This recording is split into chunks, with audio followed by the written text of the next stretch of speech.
The first time we came here. Oh, Paimon remembers! Nahita's consciousness had been trapped by the doctor, but we followed the clues she left behind to help her.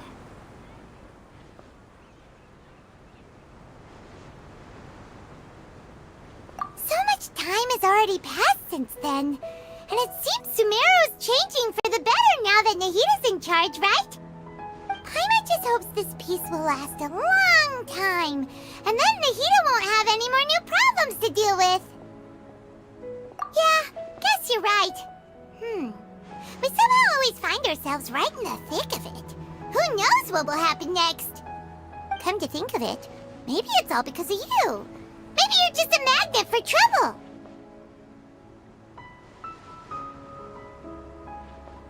Huh? Me? Before Paimon ran into you, Paimon never ran into any trouble.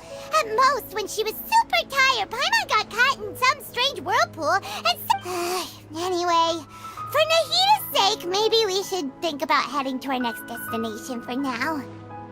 Ah, look who it is. Running into you in a place like this?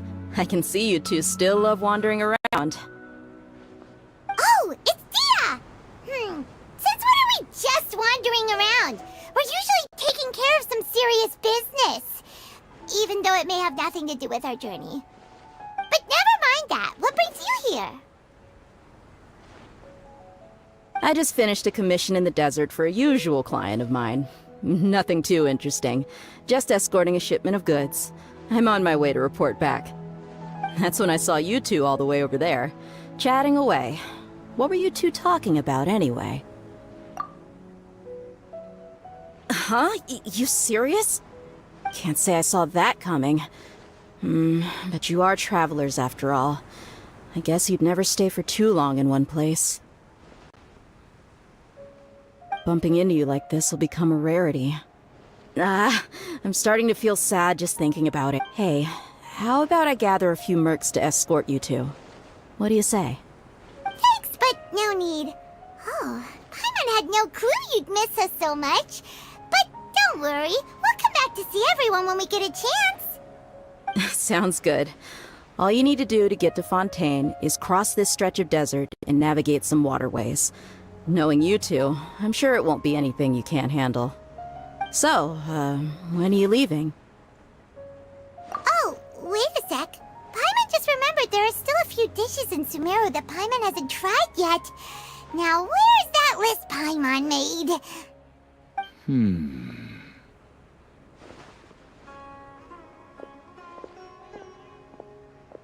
I see. Guess you won't be needing a going-away party or anything. It's sad enough to see you go like this. Though, now that I think about it, Sumeru wouldn't be what it is today without you. By the way, should we go say bye to Nahita?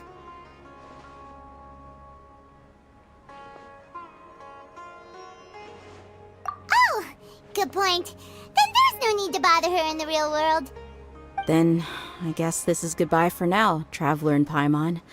Whether as a client or a friend, you're always welcome to come find me.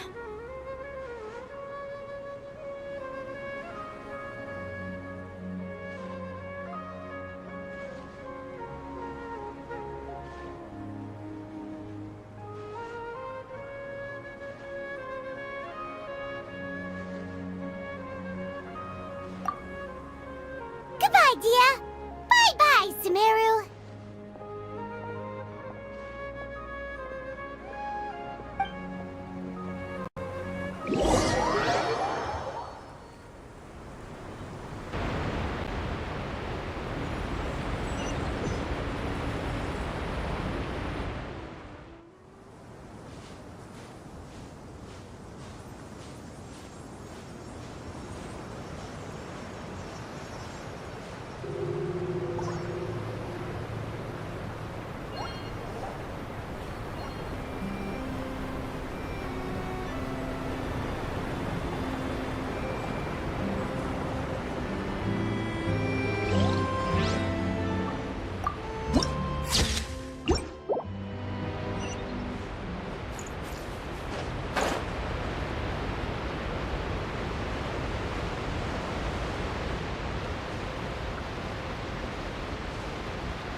All that sand and water, we finally made it!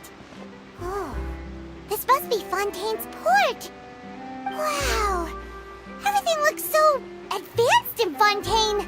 Paimon's heard that the industry here is extremely developed. Seeing the sights as a tourist is nice, but maybe it would be better if we found something to do. What do you think?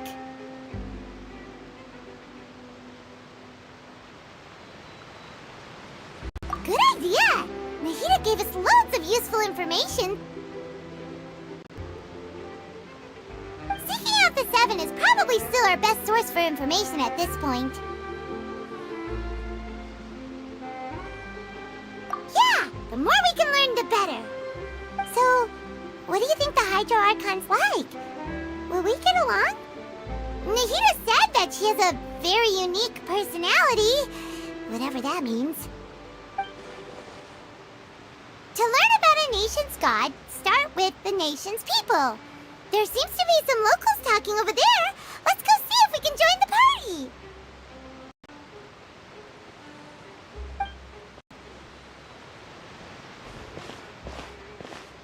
party. If you ask me, it's a tragedy how things ended for him. Clearly, he was a pretty decent person. Yeah, I didn't expect that kind of ending for him. I thought he would at least fight on a little longer for his family. I was expecting a sudden plot twist, but it's a pity that it never happened. Still, his story is quite the tearjerker.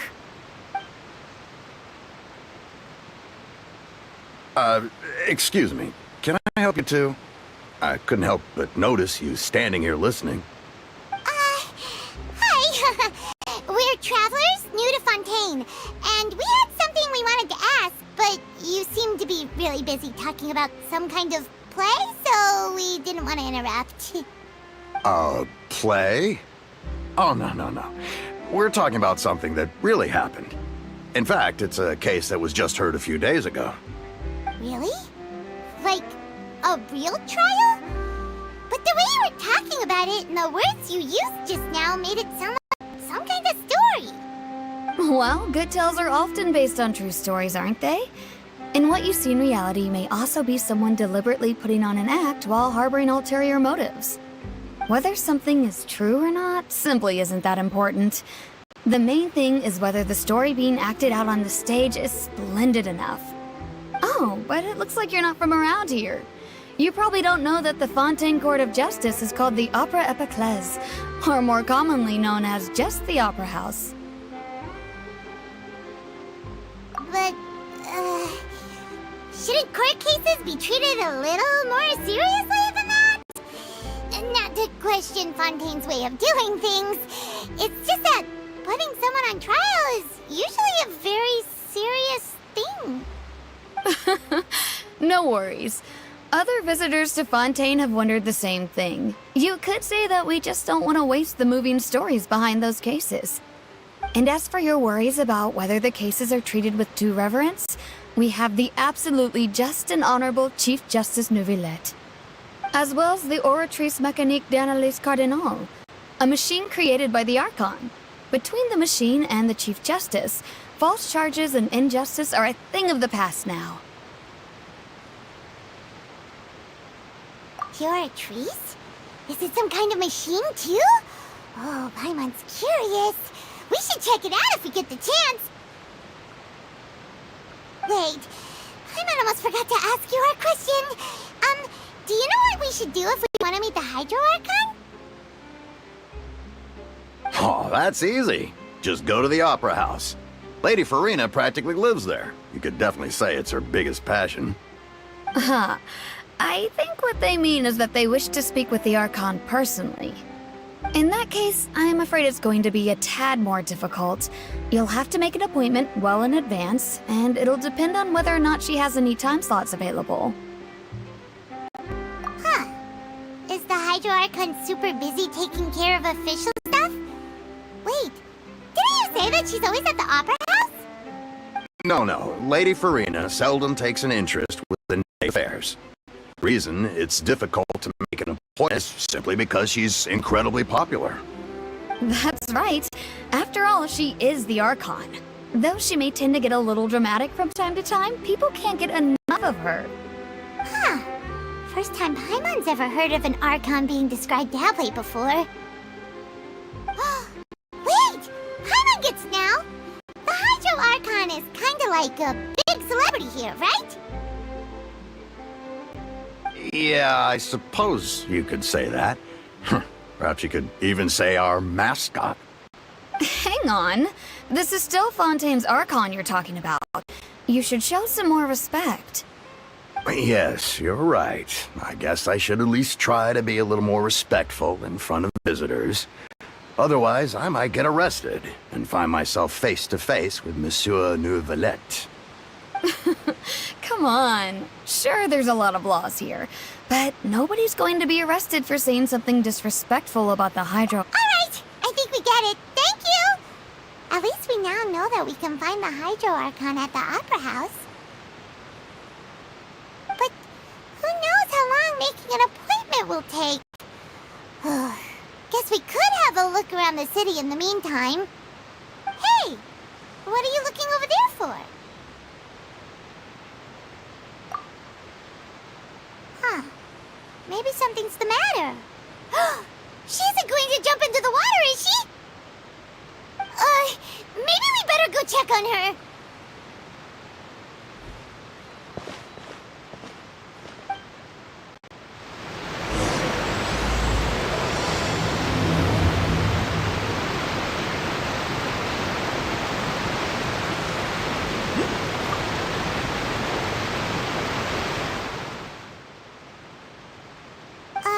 Hello there. Excuse me. Are you alright? Huh? I'm fine. Oh, okay then. We just noticed that you seem to be worried about something. About many things, actually. But there's nothing I can do but just keep my troubles to myself. I was just reminiscing about a place my brother and I would play when we were kids. It was just atop that hill over there. See? You're pointing at the sea. Wait, are you saying that you and your brother lived in the water? No, people call the waters around Fontaine a sea. It's actually just an inland lake that's filled with fresh water. And though I can still see that hill clearly in my memories, now it's been completely submerged. He would skip and jump, tossing sand in the wind. The sun shone brightly, and the air was filled with the scent of the sea. But now, the water is gradually swallowing our memories. It won't be long before it swallows us. Sorry. Paimon doesn't really get what you mean. I don't believe we've had the pleasure of meeting. Are you Lynette's new friends? Oh, and you are? Thanks for looking after my sister. She often comes here to reminisce about our childhood, that's all. There's no need for any concern. Allow me to introduce myself. I'm Linny, and this is my sister Lynette. If I had to guess, I'd say you must be travelers from abroad. Nice to meet you. Paimon is Paimon, and this is the Traveler. We just arrived in Fontaine. We were just talking with your sister. Even though we didn't really get what she was saying. I see. It's unusual for Lynette to be so willing to talk with anyone. In fact, she seldom speaks at all. I'm usually the only one she ever talks to. Oh, really? Then you two are just like us. Paimon's always the one talking for some reason. So that's how you think it is? I also think my brother can be too talkative at times. Seems you were right, Paimon. We are quite similar. So, what did Lynette mean just now when she said that the water is engulfing your memories, and that it won't be long before it engulfs you too? Oh, that. It's from a prophecy that's been circulating in Fontaine for some time now. Well, I suppose prophecy isn't exactly the right word, because that implies a certain amount of uncertainty. There's no doubt about what's happening in Fontaine now.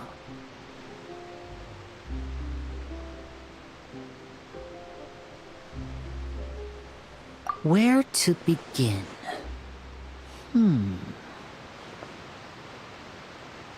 Let's put that question on hold for a moment.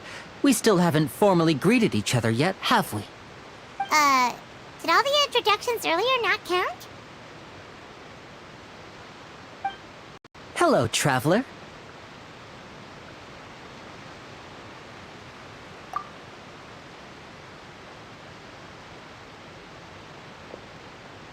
And hello, Paimon. Hey! Why didn't Paimon get a handshake? You're not poking fun at Paimon, are you? Please, don't take offense. Just consider it a sort of etiquette we have here in Fontaine when making new friends. You should remember it. It might prove useful. Oh, all right then. Well, Paimon's just happy to have a local friend now. By the way, we were just getting ready to go to the Opera House to meet the RApTOR Archon. Would you be able to show us the way? So you're going to see Lady Farina? No problem at all. In fact, I was planning to go to the Opera House later myself. I'll gladly take you once I finish things here. Please, follow me.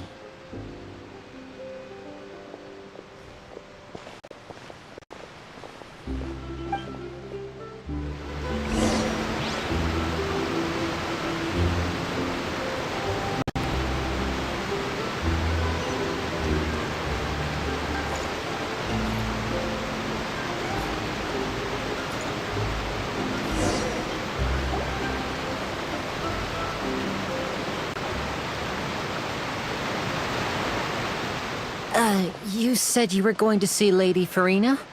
Well, it seems Lady Farina has come to see you.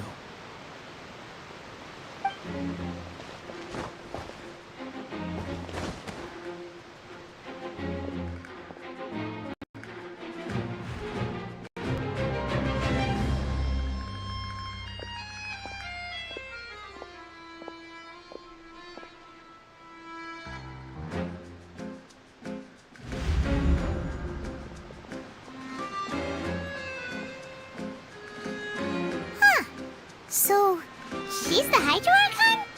But how did she know we were looking for her?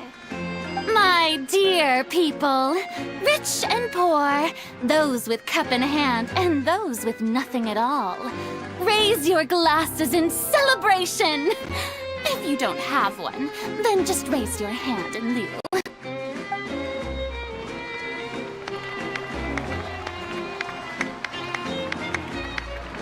you can all see, two unfamiliar travelers have arrived in our nation. Come, let us make a toast in honor of this traveler and his companion, who have journeyed here from distant lands.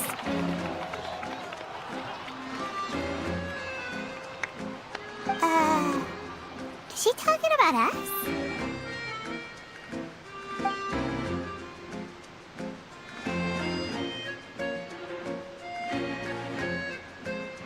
I've long heard of the turmoil and chaos you left in your wake as you visited other nations. But I welcome you nevertheless. No, I have come to receive you personally. Fear is for insignificant cowards. I am a god, and I will never entertain the notion of such meaningless wariness. You can be rest assured. I see clearly your sincerity. Of course, seeking an audience with me is the most sensible thing to do. It will allow you to truly behold my power and witness my authority. Intelligent people always gather under the correct banner. I, Fosalor, hereby welcome you to the nation of Hydro and acknowledge the value and significance of your trip. Now, you may rejoice in this. Yeah, Paimon still can't believe it. Feels like we've only been here for a few minutes.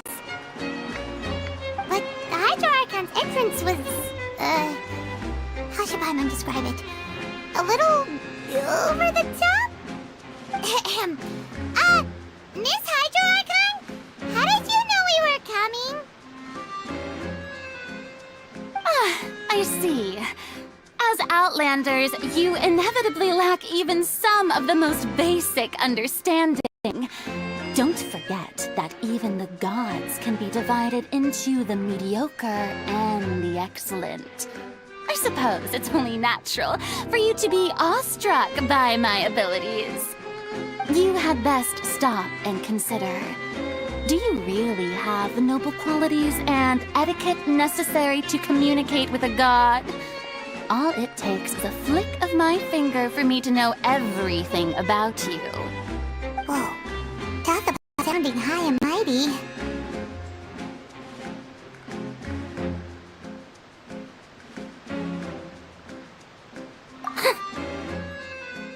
Oh? What's with these looks? Perhaps the welcoming ceremony still isn't enough? What else should I say then?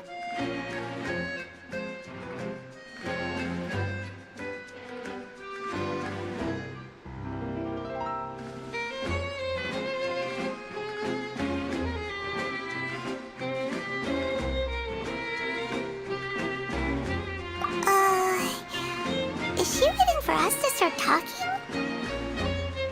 Wow, I didn't expect to see Lady Farina here. What a surprise! Wait, does this mean they're the legendary blonde traveler? How did I not notice before? Hey, what's all the commotion? Oh, is that Lady Farina? Is there some kind of drama going on? Of course! That's the blonde traveler, the one all those stories are about. Lady Farina came here to personally see him. Oh, I bet this is gonna be the duel of the century. Ooh, I've got to see this. I knew Lady Farina would never disappoint.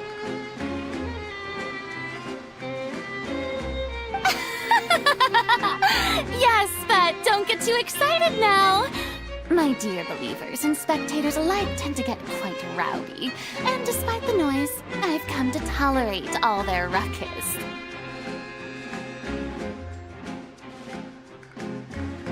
You may consider this my reward to all of you. I have determined that there will be an epic duel between myself and this traveler from another land, just as you were hoping to see.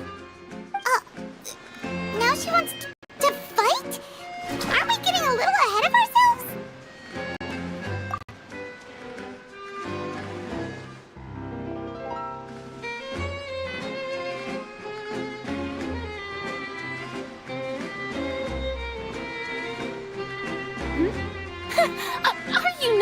afraid. Might I remind you that this is a duel against the divine? What are you trying to do, Traveler? Provoking a god in front of her people? Stand down, Clorend. I admire his bravery. Few have the courage to draw their sword against a god. He is obviously a true warrior. Unfortunately, people nowadays only crave to be thrilled, and a mere duel will not slake their thirst for excitement. Oh, yeah, she's right. Just a duel wouldn't be all that interesting. On Arrhenius, criminals are always requesting duels to defend their honor. I'm getting a bit old, to tell the truth. You see. Then, as the god of justice, I shall face this traveler in another kind of duel. A duel in court! Oh, all right! Now that'll be worth seeing! Right. This is Fontaine, after all. Such a grand opera house, it would be a pity not to use it. Why do you care so much about the crowd's reactions? Seems you've spent a little too much time in the opera house. Besides, how exactly do you plan to have a duel in court? You mean you're going to put us on trial? Oh, we have reason to put you on trial. It's obvious, isn't it? According to Fontaine law, no one is permitted to release any flying objects within Fontaine city limits during the first 3 days of each month. You are clearly guilty of violating this law, no? Oh, so that's what they've done wrong. That's our Lady Farina. No one knows the laws of Fontaine like she does. You call that obvious? What kind of law is that? Wait, flying object? You mean Paimon? Precisely! Now, if you two have no objections, then in the name of the Hydro Archon, I order your arrest. My apologies, Lady Farina. I don't mean to spoil the fun. But if you would allow me to interject, I don't think that Paimon here meets the definition of a flying object. You tell her, Linny! Finally someone who's not crazy. How could anyone call Paimon a flying object? Ah, great magician Linny, my beloved citizen. I'll permit you to object, but how exactly do you plan to prove your claim? As a magician who just rained on your parade, I naturally should shoulder the responsibility of saving the show. So, with such an audience gathered here, allow me to perform a trick for everyone.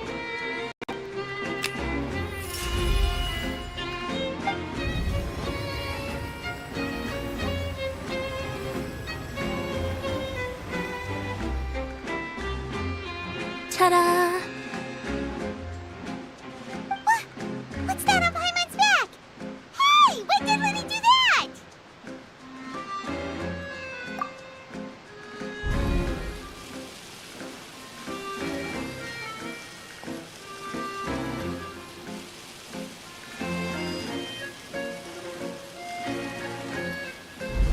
There.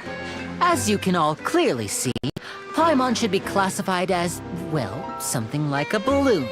This rope has been in the Traveler's hand all along. It was just that no one could see it before. Huh? You call that magic? You've got to be joking. I thought it was pretty good. Nice one. I'm not sure what to think.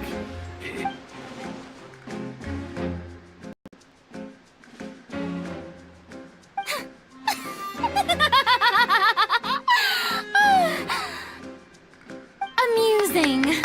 Very amusing, Linny. Just the sort of unexpected twist that I enjoy. With you here, today's performance can finally be called complete. Performance? You see all this as a performance?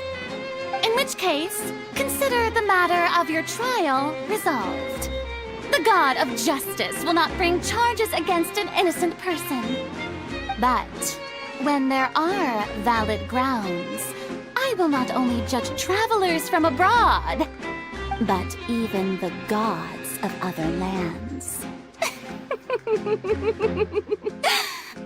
I look forward to seeing your upcoming performance at the Opera House, Mr. Linny and Miss Lynette.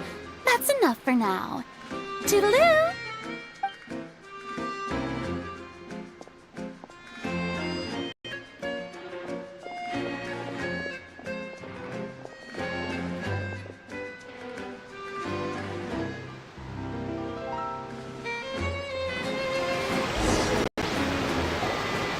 Just like that, she's gone. Well, that's the most unpredictable Archon Paimon's ever seen. You never even had a chance to ask her anything. But that's a problem for future Paimon. That whole scene just now was really... Don't mention it. I just happened to remember that there was such a law, so I did a little preparation, just in case.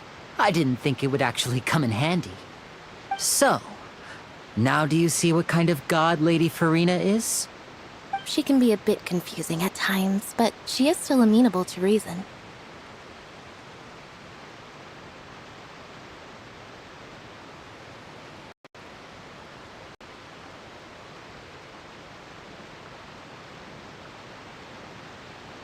Anyway, Paimon had no idea you were a magician, Linny.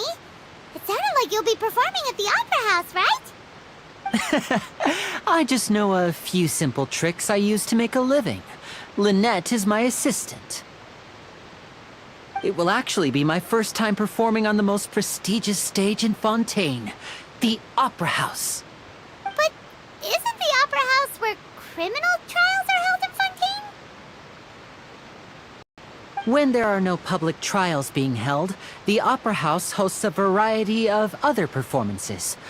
To the people of Fontaine, the line between a trial and a performance can be a little blurred. And speaking of performances, I would be remiss to forego this opportunity gifted by fate. Might I invite the two of you to see my performance? My brother's always excited to make new friends. Oh, sure. We don't really have anything to do now, and we wanted to go to the Opera House anyway.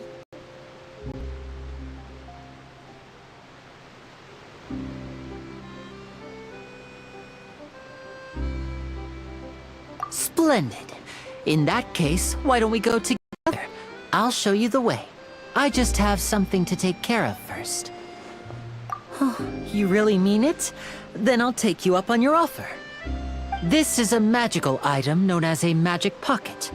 Perhaps you can help me distribute them to the people here.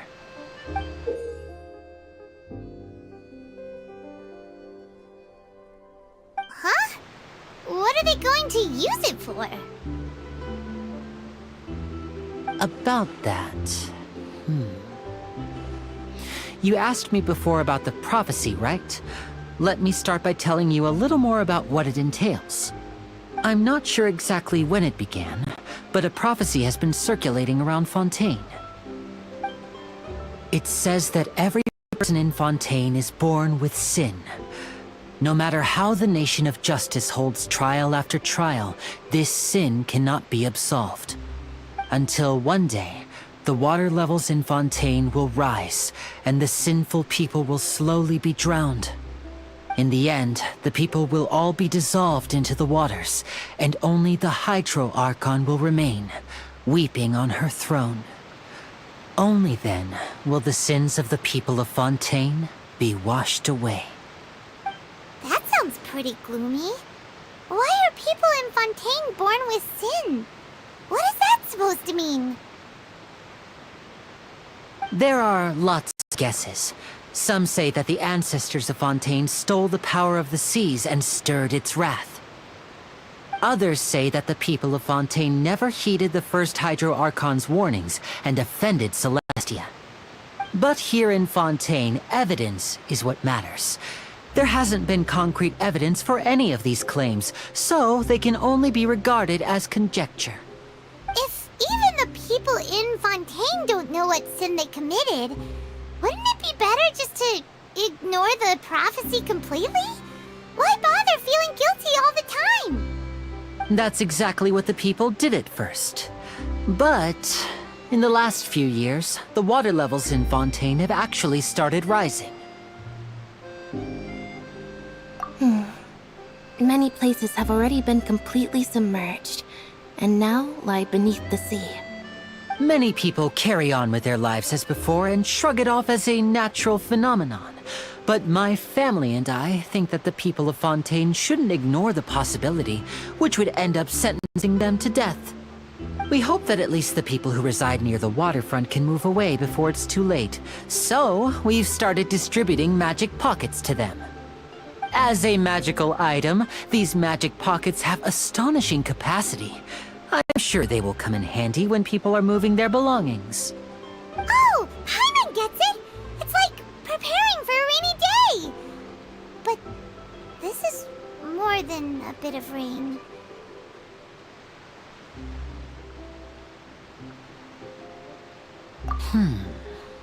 Perhaps only absolute power could ever contend with such a catastrophe. But who knows? We're just tiny specks in the grand scheme of things. Now, if you'd like to help, then please give these magic pockets to anyone nearby. Be sure to convince them to take it, regardless of what they say.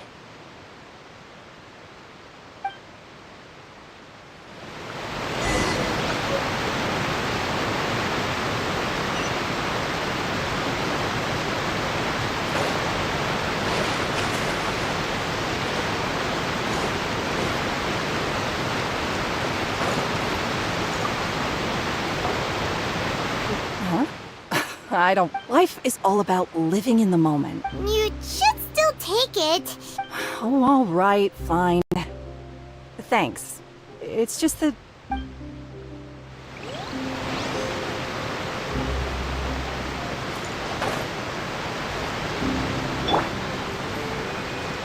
Rise like smoke!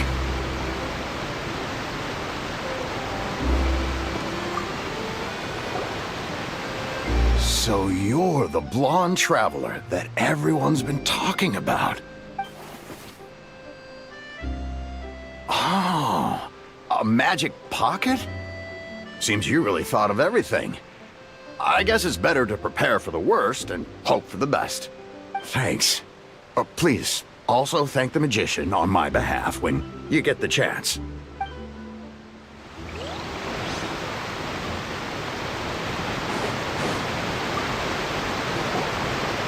What's this? So you also believe in the prophecy. What? You mean you don't believe in the prophecy? No, I believe in the prophecy. But I also believe in another story. The story says that people once lived in the ocean. They were one with the ocean and couldn't live apart from it. But as time wore on, people desired to live on land and developed blood vessels, encapsulating the sea within their bodies. Thus could people set foot on land. So, if you ask me, when the water rises and takes us all, it'll be like we're going home. Oh, we hadn't heard that one before. But people can't live underwater. They'll die. You should probably still take it. All right, I'll take it. I guess I just feel that being dissolved into the water doesn't necessarily mean death.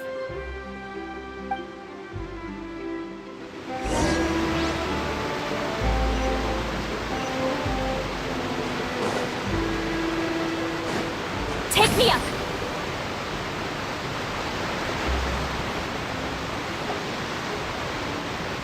Oh? You already handed out all of the magic pockets? That was fast. So, what did people have to say? I bet you heard some... interesting opinions. Yes, but that will change once disaster strikes. I know they'll change their minds, so it's only right to help them prepare. Is there anything else you need to do before we leave? Yes, one last thing. I have the magic pockets made by a workshop in the court of Fontaine. Since we're out and about, I was thinking about bringing him some more materials. So, you want to collect materials? Just tell us what the materials look like and we'll help. Many hints? Oh, that would be much appreciated. We'll need some Romaritime flowers. I remember seeing them near the waterfront on the east side of the harbor.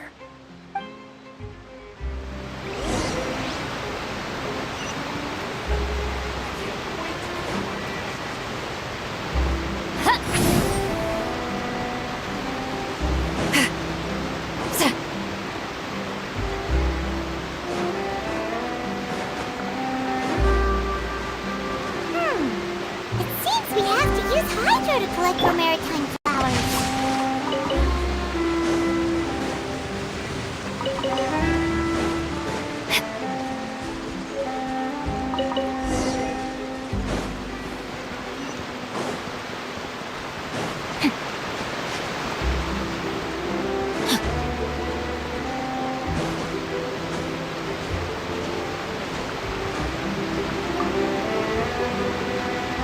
You made quick work of that. I can tell you're an experienced traveler. I've also finished collecting a few here. Maybe next time you'll feel like helping too, Lynette. No way. I'm in power-saving mode today. Otherwise, I fear I may not have any energy left for the performance at the Opera House. Fine. Though the performance is still a long way off. Now that we're finished here, we should get ready to head back to the court of Fontaine. So, we're going to the court of Fontaine before we head to the Opera House? Good. Paimon wants a tour of Fontaine's largest city and try...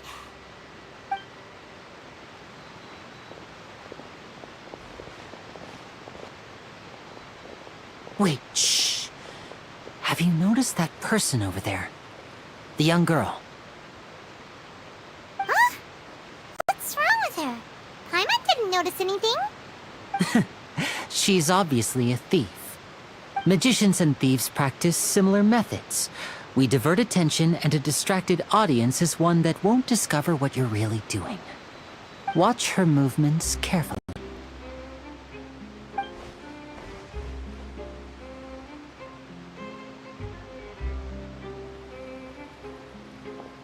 Oh, he's right! Shh! Keep your voice down. We need to think of a way to catch her, but it seems she's very alert. Perhaps we should split up.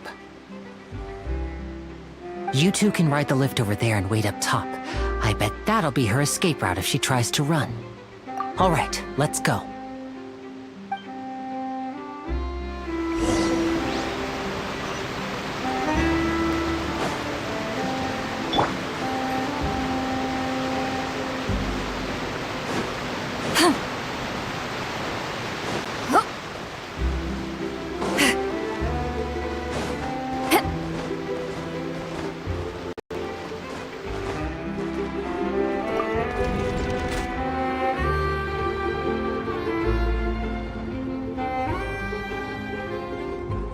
Fulfill our pact!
This is the spot where Linny wanted us to wait.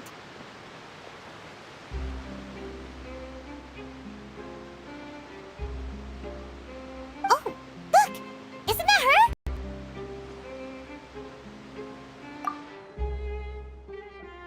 Oh no! Did she notice us? She started... What should we do? Should we chase her?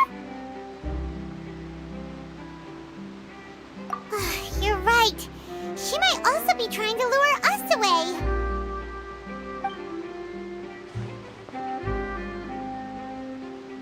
Nothing's happened for a while now. Paimon wonders if Lenny caught the thief. Yeah, let's go.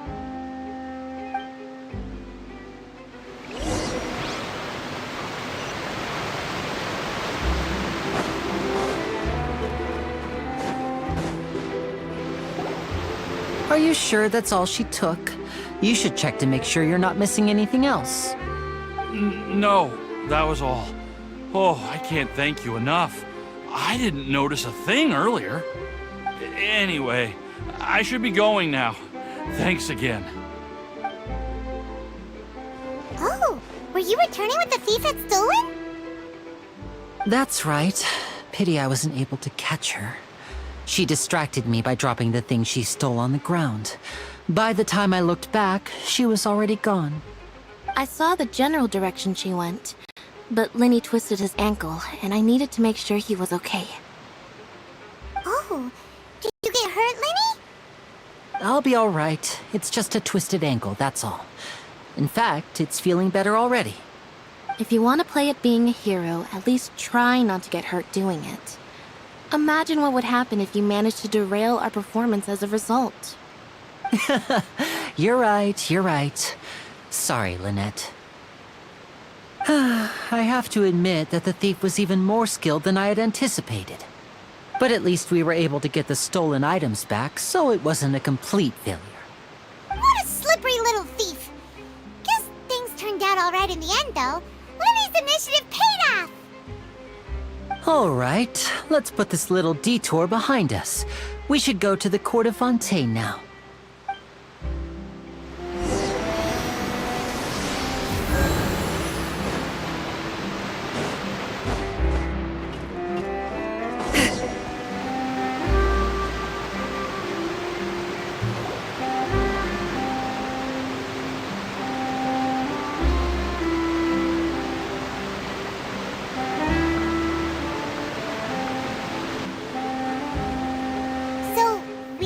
This thing to go into the city?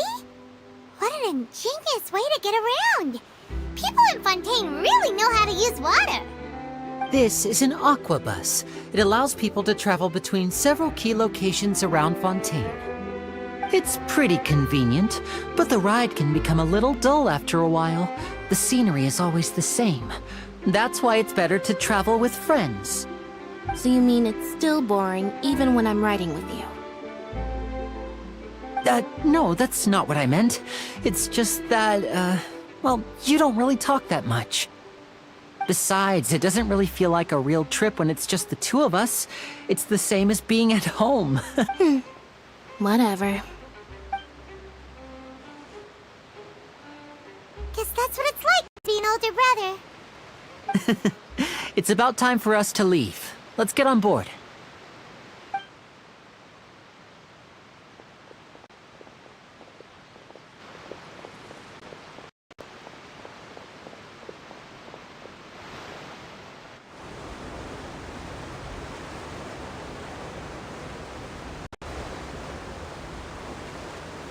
Oh, excuse me! Aren't you the great magician Linny? And his assistant Lynette? Hello. I don't believe we've...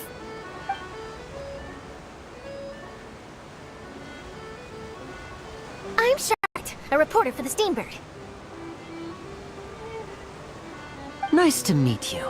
From the Steambird, huh? We've often relied on your paper to promote our performances. It's an honor to meet you. Wait, could that be the legendary traveler who's been making headline after headline in their journey across Tibet? Amazing! You recognized everybody almost immediately! I wouldn't be much of a reporter if I didn't know who's who, would I? Wow, today must be my day! Who knew I would end up on the same boat as so many VIPs? Could my vision finally be showing me some favor? So, Charlotte, what do you usually report on? Well, when there isn't any breaking news, I mainly cover the trials at the Opera House. You could still manage to keep readers' attention as long as you tell things from a clever enough angle, even if it's the same old topics. For example, reporting on how a scammer once deceived vulnerable girls into relationships, or how a financial criminal was once so poor that they ate a single piece of bread for 5 days.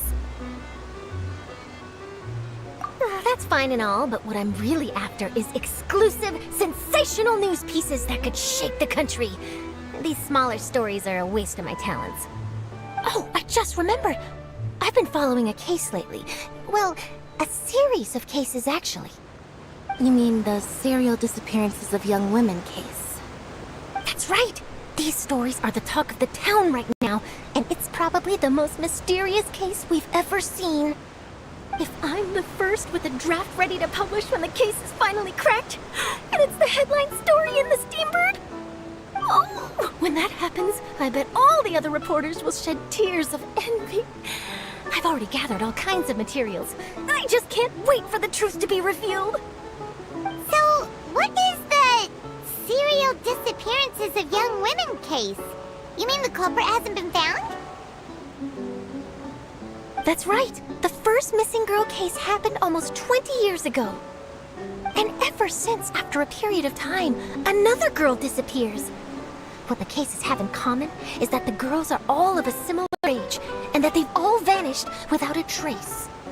But the scariest part is that to this day, none of the girls have ever been found. Many suspects have been arrested over the years in connection with this case, but shortly after each arrest, another disappearance would always happen. Yes, it's possible.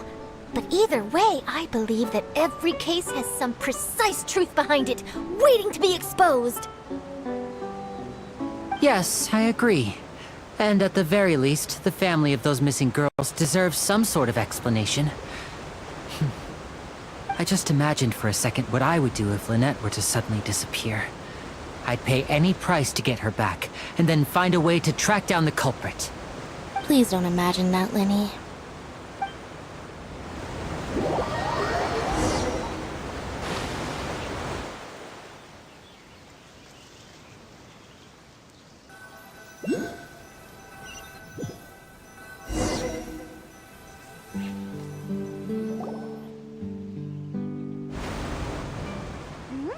Hey, we're almost there! Look!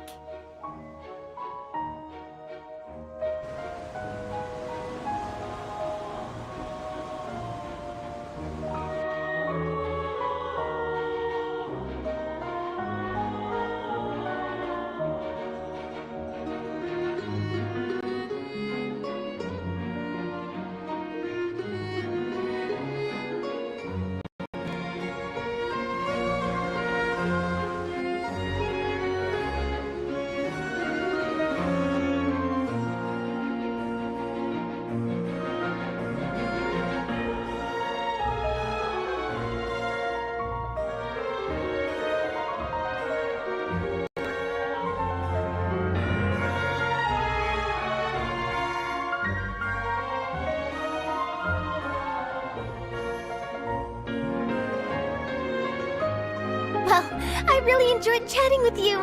Life should be full of pleasant little surprises like this. Yeah, us as well! The ride went by too quickly. Ah, I have an interview to get to. I should get going before I'm late. Okay, Hyman hopes we can chat again soon, Charlotte. See ya! Bye now. Oh, be sure to stop by and see me at the Steambird when you have time. What a tough job. Always running around and interviewing everyone. Well, where should we go now? If you don't mind, how about we stop by my home first? Besides, I still have all the materials we collected. Sure, we wouldn't mind at all. This city is so huge, Paimon wouldn't know where to start anyway.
This is our current abode. Ah, Fremine, you're home. Where did everyone else go? I have some new friends that I'd like to introduce. Oh, they all just went out a moment ago.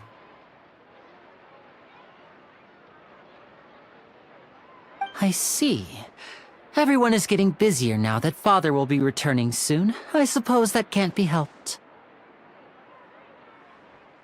Allow me to introduce you to my little brother, Fremine. He is a phenomenal diver. Hello. Nice to meet you! Paimon is Paimon, and this is the Traveler! Oh, you sound very proud to have a diver as a brother, Linny.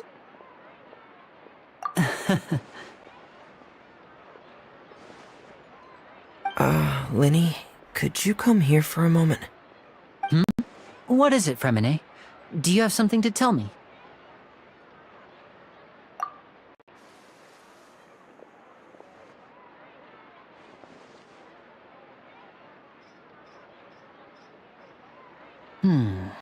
Okay, I see. Is everything all right? Oh, it's nothing. We were just discussing a little housework. Sorry for the interruption. Oh, before I forget, the Traveler and I collected more materials to make magic pockets. Were you able to get any, Fremine? Yes, I went diving and gathered lots of materials. I was about to give them to you. That's our Fremine, always quick with the underwater work. All right, I'll take these to the workshop.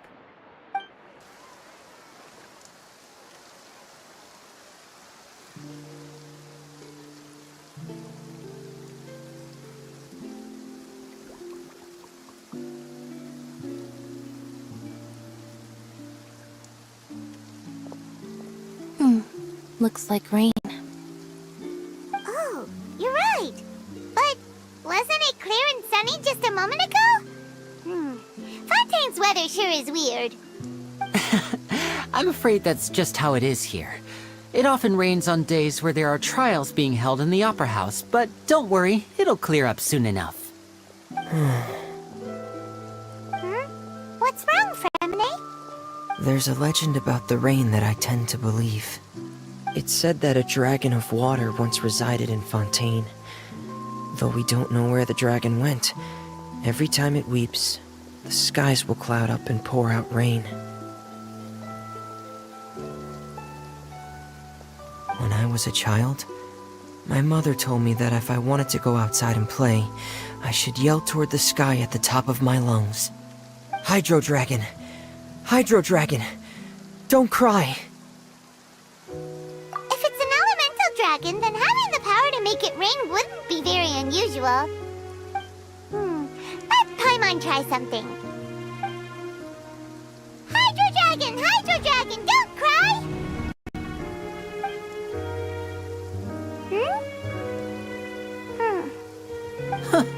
Doesn't seem to be of any use. It is just a legend after all. You know, you might be a more popular magician if you understood the concept of romanticism. Or could at least play along. Sorry. It might be because we've never met the Hydro Dragon. Perhaps it can't be comforted by the words of strangers.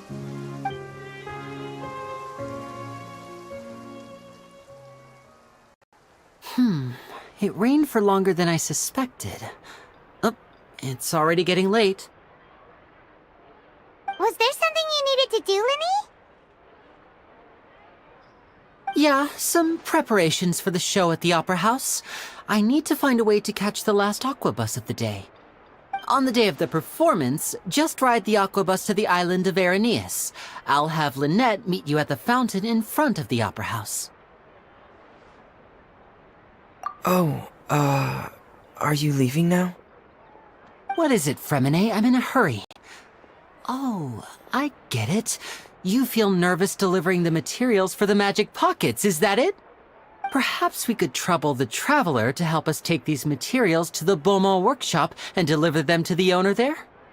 I'm afraid that Fremine can be quite introverted, and the boss there tends to be pretty talkative. Fremine has always been a little afraid of her.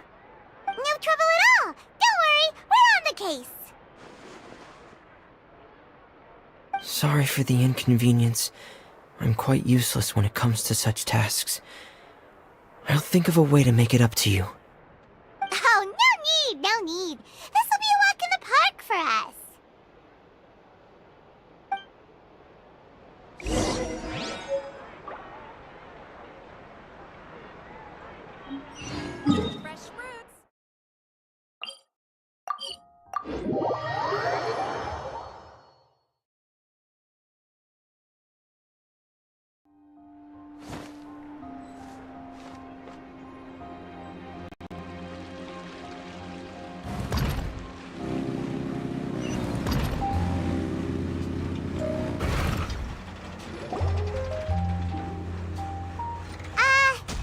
Hello? Is there anyone here? Oh, hello there. New customers? Looking to buy, or do you need something made? Oh, no. We're just here to deliver some materials. Here they are. They're for making... what were they called again? Ah, these must be for magic pockets. I could tell right away. I've already made several orders worth now. No need. They've already prepaid several batches worth. When they told me what they'd be using them for, I even offered them a discount. But they insisted on paying the full amount, saying that I had a business to run. It seems both their hearts and their pockets are made of gold. Whoa. So, is Linny actually loaded? I can't say for sure, but who knows? Maybe there's good money to be made being a magician in Fontaine. Hey! Is this machine what you use to make stuff here? It looks really advanced. Why use your hands when a machine can do the work? It would be a waste not to use the latest technology, and wasting is a kind of crime. But where does a big machine like that get its power from? Well, it's a little complicated. But basically, everything we usually use here in the city is powered by indemnitium. It's a type of energy that's produced from trials. Huh? How can trials produce energy? Well, I'm not completely sure of all the details myself, but basically, when a trial is in session, the Oratrice Mécanique d'Analyse Cardinale harvests people's belief in justice and converts it into energy to be used all around Fontaine. So that's what its other function is? Paimon heard that the Oratrice was created by the Archon to make judgments. But Paimon still doesn't get it. How could something unreliable like people's beliefs be turned into a stable power source for these machines? Oh, yeah! So that means the Hydro Archon relies on the machine to take the energy created by belief and turn it into power for all of Fontaine, right? Even though I've never heard anyone really put it that way before, it sounds like it makes sense. Besides indemnitium, we have another type of energy called Mumusia. It isn't produced by the power of the Archon, but it is unstable by nature. Even now, it still cannot be widely used by civilians. I thought I'd find you hard at work, but here you are chatting the day away. Since you're already talking, I'm sure you wouldn't mind a few words with me. You again? Didn't I already promise you that I'd have the more I owe to Confrérie of Cabriere by next month? Why are you hounding me now? Yeah, but how do we know that you won't go running off by the end of this month? I want 50% today. Wait, no, 70%. Huh? You... Seems business isn't so great for the workshop. We've already finished our job and delivered the materials. Maybe now's a good time to leave? Hey, hold on! Before you go around trying to collect payments, why don't you settle your own debts first? If Confrérie of Cabriere wants to poach clients from Northland Bank, that's fine. But I'm afraid you still owe the bank a hefty sum of mora. So why don't we work things out between us first, before you get back to your little conversation here? You're from Northland Bank. But we said we'll pay everything we owe next month. Why are you hounding me now? Traveler, Paimon! I didn't think I'd run into you here in Fontaine. What are the chances? We're surprised to see you too! What are you doing here in Fontaine? You didn't want to stay in Snezhnaya? Long story short, I've already been in Fontaine for some time now, and honestly, things have been pretty boring. But it seems that fate brought our paths together today. Not only will I have some good friends here now, but ones who always seem to find trouble. Either way you look at it, it seems things are going to get a lot more interesting now. Pretty sure we'd want to avoid anything that you'd find interesting. Besides, our trip here has gone pretty well so far. Right, Traveler? Hey, you, Northland Bank boy. Aren't you forgetting something? Don't interrupt. It's not often I run into the Traveler like this. Why don't you wait for me over there for a while? You kidding? Aren't you the one looking for us? You really expect us to sit and twiddle our thumbs while you catch up with your friends? Listen to me, boy. If you want your Mora, fine. Why don't you come and take it? Hey, I just said not to interrupt. Oh, by the way, Traveler, the last time I took Tonya and Tusser ice fishing, Tusser said... Hey! That's way over the line! All right, boys, let's see who has to pay up now! Can you at least let me finish one sentence? Fine. Though the bank told me not to get rough with our clients. You're the ones who started it. This is an act of self-defense. You two will have to be my witnesses, okay? I'm sure this won't take long.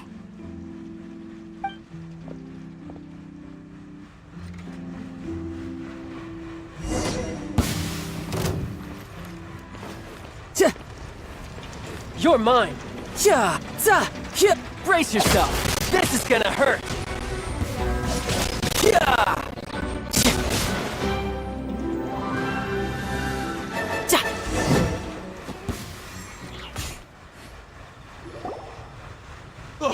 What's your deal, Brad? How are you so strong if you're just a staffer from Snezhnaya's Northland Bank? Wait, don't tell me you're... Oh, now you notice. It's a little late, don't you think? Just make sure you understand that you don't mess with Northland Bank. Got...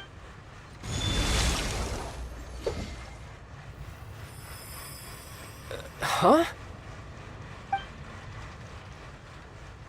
Now's my chance!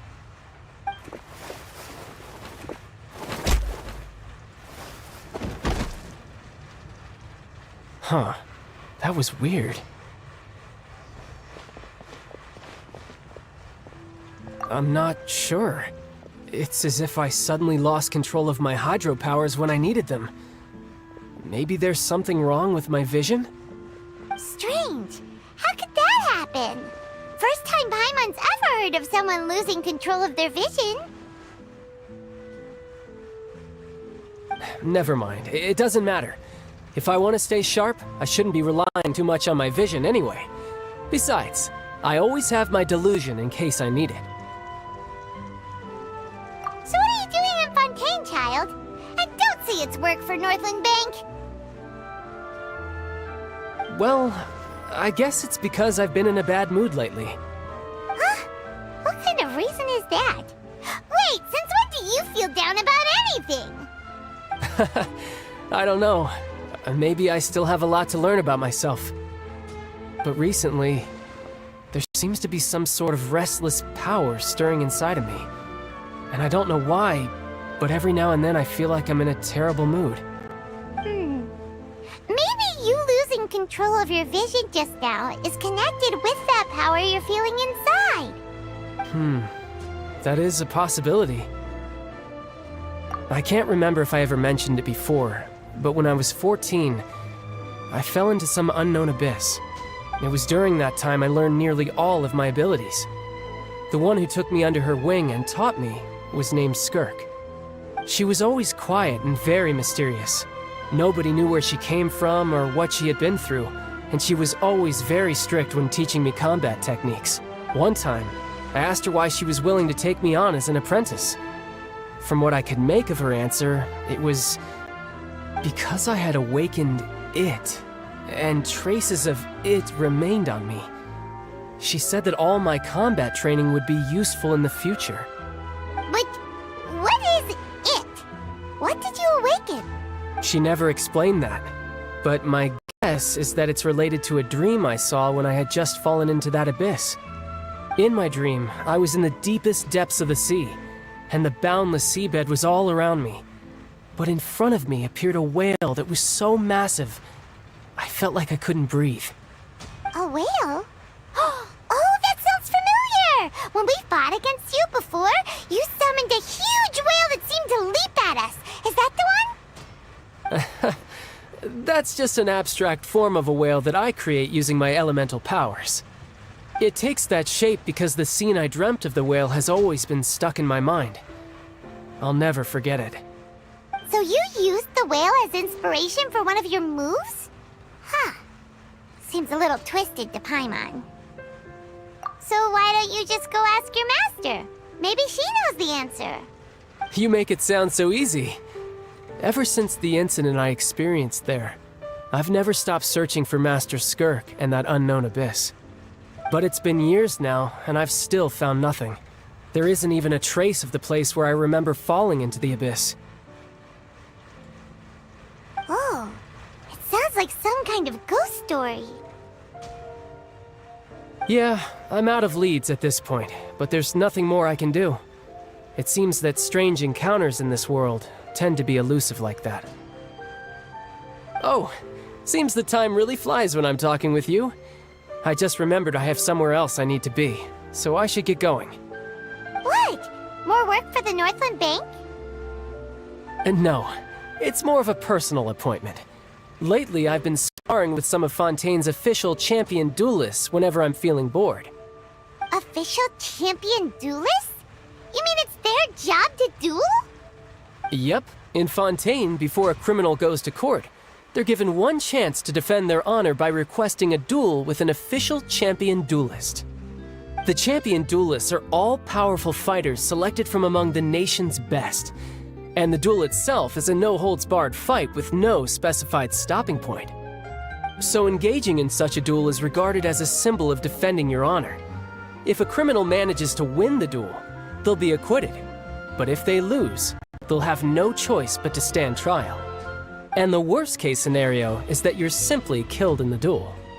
Though it's rumored that Fontaine has a death penalty, from what I can tell, no one has ever been officially sentenced to death. So really, the only people who opt to duel are those who have suffered a grave injustice in being accused, or those who greatly value their honor. Otherwise, why gamble with your life? So, do many people actually get out of their trials by winning the duel? Apparently, it's exceedingly rare for anyone to actually win. Fontaine probably enacted this system as a way to show that the nation respects the honor of its citizens. Besides, none of the champion duelists are to be trifled with, which is exactly why I was itching to face them as soon as I got to Fontaine. Apparently, the one I'm meeting today, Clorinde, is the strongest of the champion duelists. I had been asking her for some time before she finally agreed to face me today. Well, that's child for ya. Paimon feels like... Oh, before I forget, I want you to have this. Huh? Your vision? You're seriously just giving it away? I'm just worried that it could become uncontrollable again. I'd be pretty upset if it got in the way of my duel, so I think I'll be better off without it for now. Besides, I just need you to hold on to it for a short while. I'll come retrieve it when I have some time later. Paimon knows what you're up to. You just want an excuse to come talk to us again, don't you? Whatever gave you that idea? I'll be in touch later.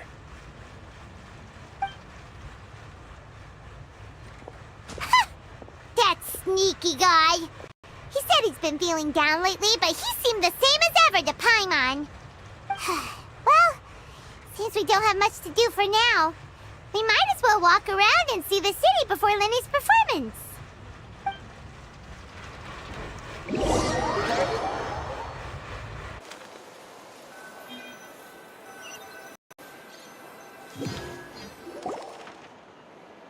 Wow! Who could have seen that coming? The reporter who was barely around for most of the story was the murderer all along! Sorry. Paimon was just surprised, that's all. Whew. Paimon never saw that twist coming. The murder mystery novels here are amazing. The whodunits here in Fontaine are a lot different than the light novels you see from Yai Publishing House. Both have their merits, but Paimon thinks this style of novels are more, well, novel. It's so exciting to reach the moment when the mystery is uncovered, especially in the one Paimon was just reading. You should buy a copy and read it too. Oh, sorry about that. Paimon will be more careful next time. Hey, shouldn't we be heading to the Opera House to see Linny's performance soon? It's almost time for the show to start, so we should get going. Linny said that the Opera House is on Aranias, so let's go ride the Aqua Bus.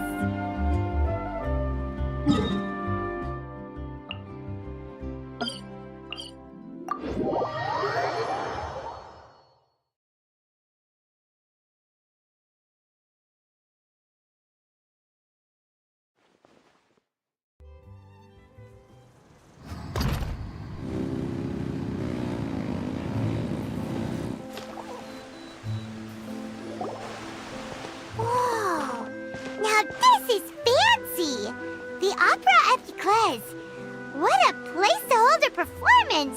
No wonder Linny and Lynette were looking forward to it. Huh. Looks like there's a lot of people standing around the fountain up ahead. Oh, Archon, please bless us with a bright and healthy child. We pray. I don't know why you always feel the need to ask so much. I'll be happy as long as our child is healthy and lives a peaceful life. I guess if they're our kid, then there's no doubt they'll turn out smart. Maybe this is one of the customs in Fontaine. There sure are a lot of couples here. Vache.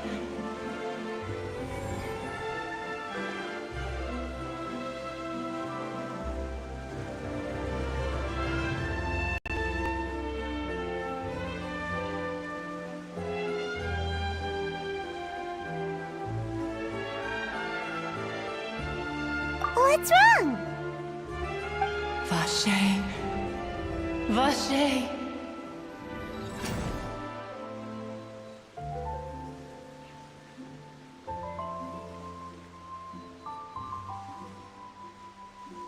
No, Paimon didn't say anything. Are you hearing things?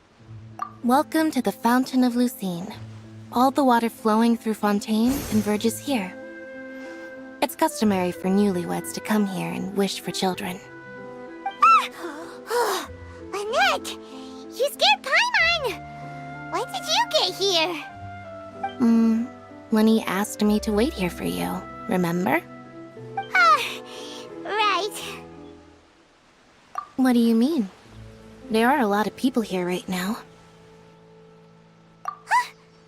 Hey, you're not trying to scare Paimon, are you?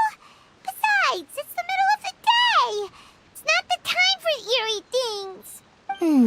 I see. I might be able to tell you something that could help explain the voice you heard. In fact, you might not be imagining things at all. I suspect that what you heard is a result of your hypersensitivity to the hydro element. Others in my family have had similar experiences. It's because of his sensitivity to the hydro element? But what would hearing a voice have to do with elemental power? When do you cry, Paimon? Wait, what? What does that have to do with anything? Just answer me. When do you cry?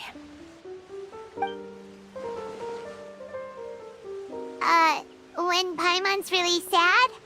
Oh, and when Paimon's super happy. Oh, and also when Paimon's really, really scared. Then you should understand that tears contain your most intense emotions.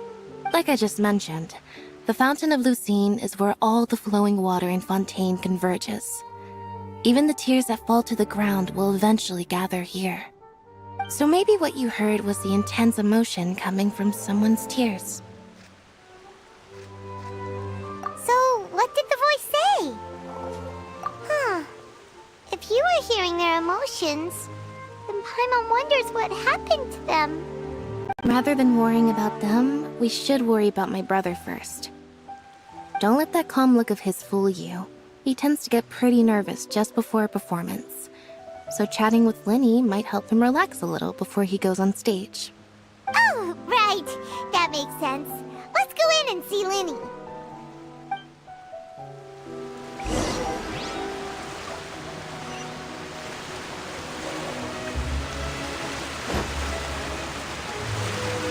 Try and stop me!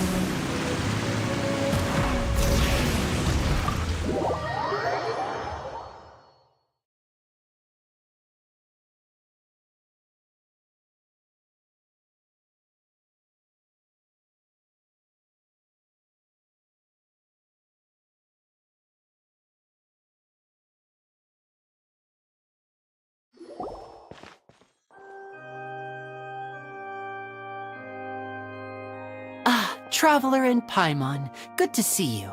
I knew you two would come. Are you kidding? We wouldn't miss it for the world. We've been looking forward to it. I can tell, judging by how early you've arrived. But you're actually right on time. The audience still hasn't started entering the venue yet, which means now is the perfect chance for us to take you to the best seats in the house. Wait just a moment, I'll fetch the tickets.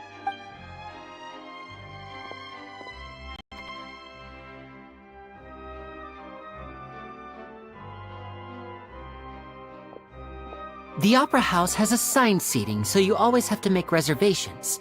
I've already reserved your seats, and here are your tickets. Ooh, front row seats! Thanks, Linny! Don't mention it. There's no need to keep thanking me. Hey, Linny! Could you come over here and take a look at this? Oh.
Hey, Traveler. Maybe we should strike up a conversation with the person next to us. Since we're sitting together and the rest of the place is practically empty still, it's kinda awkward if we don't say anything. Oh, you little... Of course you put this on Paimon! Excuse me, I did not realize you felt awkward. I am terribly sorry. I would be perfectly happy to chat with you if that is what you would like. Oh! So you heard all of that, did ya? Boy, you sure have good ears. Paimon thought she was keeping her voice down. Wait, that's not it. Paimon's... Sorry. Paimon's the one who was being rude, talking under her breath like that. So, let's talk, but, what should we talk about?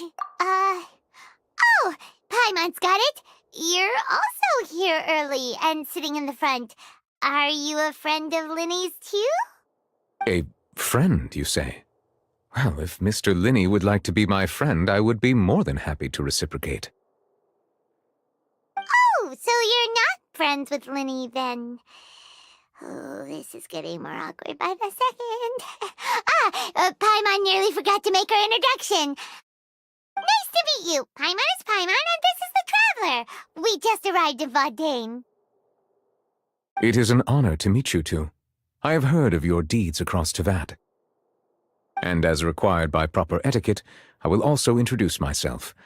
I am... Oh, Monsieur Nervillet. What an honor it is to have you here to see my show. Ah, Mr. Linney. I should say it is in fact an honor for me to see your performance in person. Wait, Neuvillette? Could he be... I saw you all chatting just now, but it seems you still don't know who Monsieur Neuvillette is. Allow me to introduce you to Fontaine's Chief Justice. That seat is always reserved for him. It wouldn't be too much to say that he's the symbol of justice and honesty here in Fontaine. Whoa! Sorry for being so rude just now. Paimon had no idea you were such an important person. No offense taken. Being Chief Justice is merely what I do for work. Nearly every person has their usual reserved seat, so I'm not so special, really. And by the way, I should probably let you know, even though I would prefer not to, there's someone sitting up there in the VIP seats that has been striking a pose for quite a while now. I believe she is trying to give you a most elegant and impressive first impression. So I think you should take notice of her sooner rather than later, otherwise she may become flustered.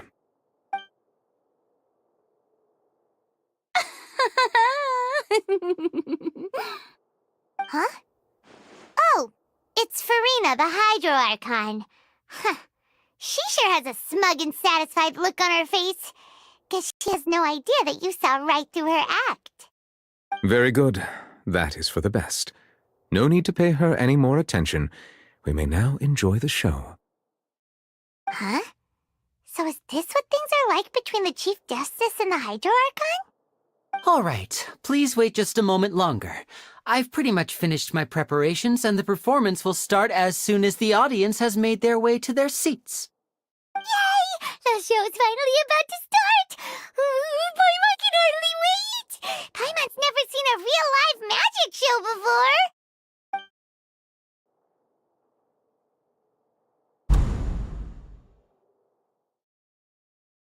Oh! They're dimming the lights! The show must be starting!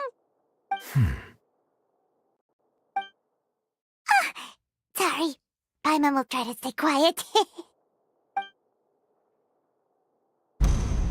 Welcome, one and all, to the Opera Epiclese. I am the star of today's show, Linny. And over here is my sister, Lynette, who will be working as my wonderful assistant. Please, let's give her a warm welcome. Hello, everyone. I know she may seem to be a little sleepy right now, but that's just a sign that she's nervous. Whatever. Now, some of you may be thinking, two vision holders who can freely manipulate elemental powers performing magic is not true magic at all. So, I would like to take a moment to assure you that elemental powers will have nothing to do with what you will witness on the stage today.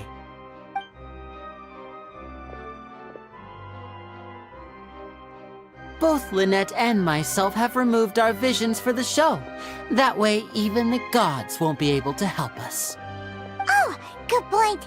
That's what makes the show real magic. Now, without further ado, let the show begin. Lynette will now exit the stage to make some preparations. I know you might miss her, but don't worry. She'll be coming right back on stage momentarily. Perhaps in an unexpected way. I'm sure she'll be stealing the spotlight soon enough. Oh, and before I forget, there's one more thing I should say. You never know what can happen in the blink of an eye.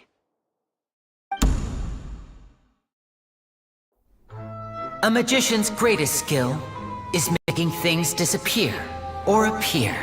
The possibilities are endless.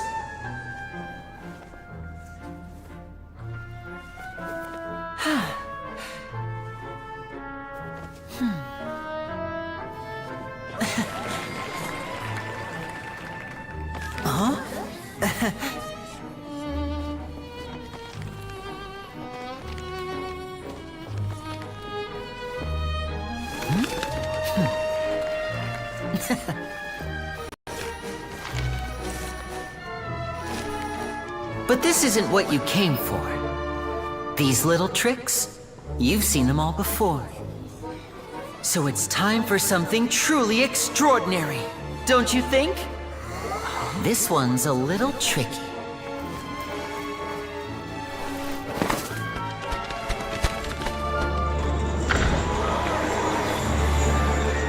Using this water tank, I shall make my sister vanish completely, right before your very eyes.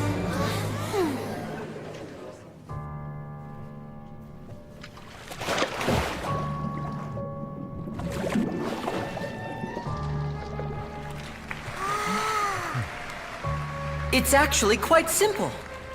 She'll just turn into air bubbles and float right out of the top.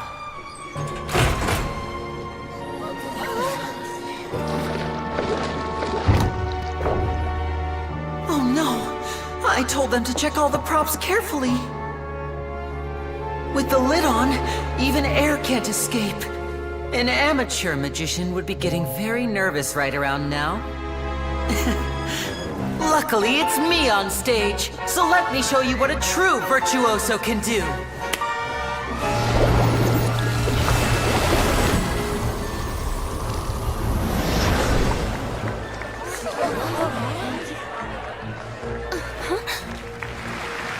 Lynette, are you still there? Don't go too far. We don't want to use up all our magic. Hi, I'm back. Uh-huh.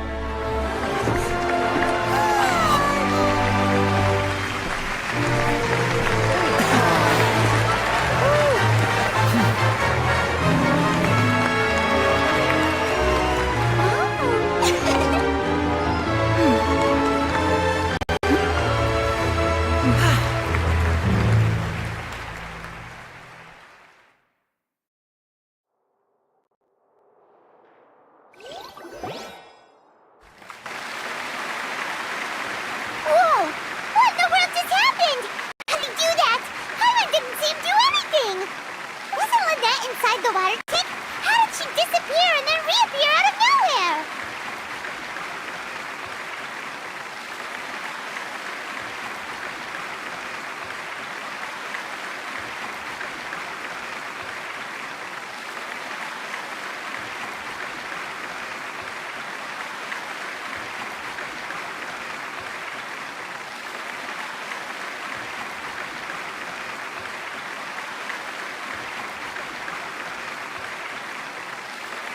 If we could see easily through his tricks, then that would mean that his skills are still lacking.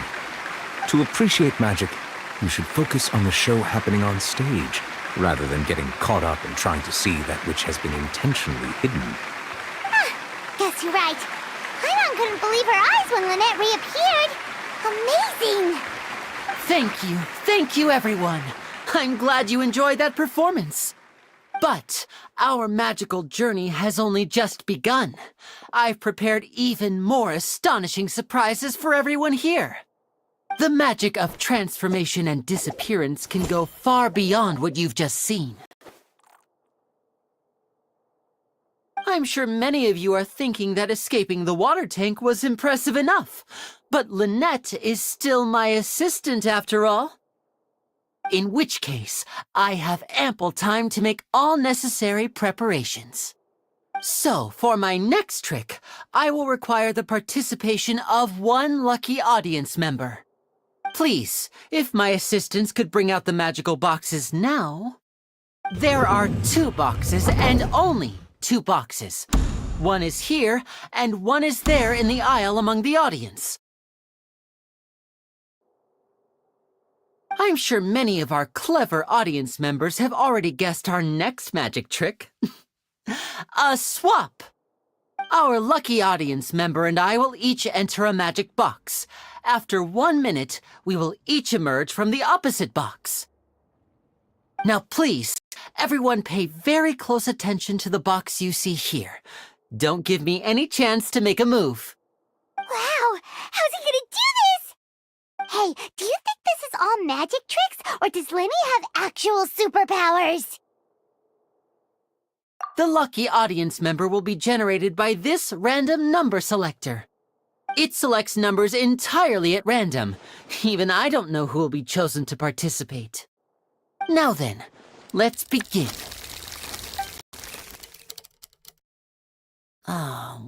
me see. Oh, row 7, seat 3. Congratulations! You now have the chance to experience magic firsthand for an entire minute. Please, come forward. My assistant will take you beside the magic box. I'm sorry, it might be a little cramped inside, but no need to feel nervous. We've carefully arranged everything for you to be as comfortable as possible. You don't need to do anything, but no matter what strange things may happen, don't come out of the box. If the magic is interrupted, who knows where you might end up? You might even find yourself in the Fortress of Meripede. Oh, okay. All right. Before I enter the magic box, there is one more thing I need to ask the audience to do. Could you all give me a countdown? Like this. 60, 59, 58. Just keep counting down. You can go a little faster or slower if you like. I won't be able to see anything in the pitch-black box, so I'll be relying on your voices to know when time is up. Oh, and no tricks now. If you quickly count from 60 in just 30 seconds, then I'll be in a tough spot. Ooh! Paimon kinda wants to count faster after hearing him say that! No, that won't do. I can see it in your eyes. You still can't be trusted. Let's practice together. Come on, repeat after me. 60, 59, 58. 60, 59, 58! That's right, perfect. Keep it going. All right, I'll see you all on the other side once you've finished counting. 54, 53, 52? Huh? Why aren't you counting, Nervalet? I am counting in my head. I think things are exciting enough in here as it is. Merely a consequence of my identity and personality. Do not worry about me. Just enjoy the show. Oh, all right. You look so serious that Paimon thought you might be feeling uncomfortable or something. 40, 39, 38! Mr. Linney, are you all right in there? Is everything ready? Yes, I'm fine. I'm just double-checking the direction of the magic. It would be a disaster if we get sent to the wrong places. For example, mid-air right above the audience. Even though he's saying that, Lenny doesn't seem nervous at all.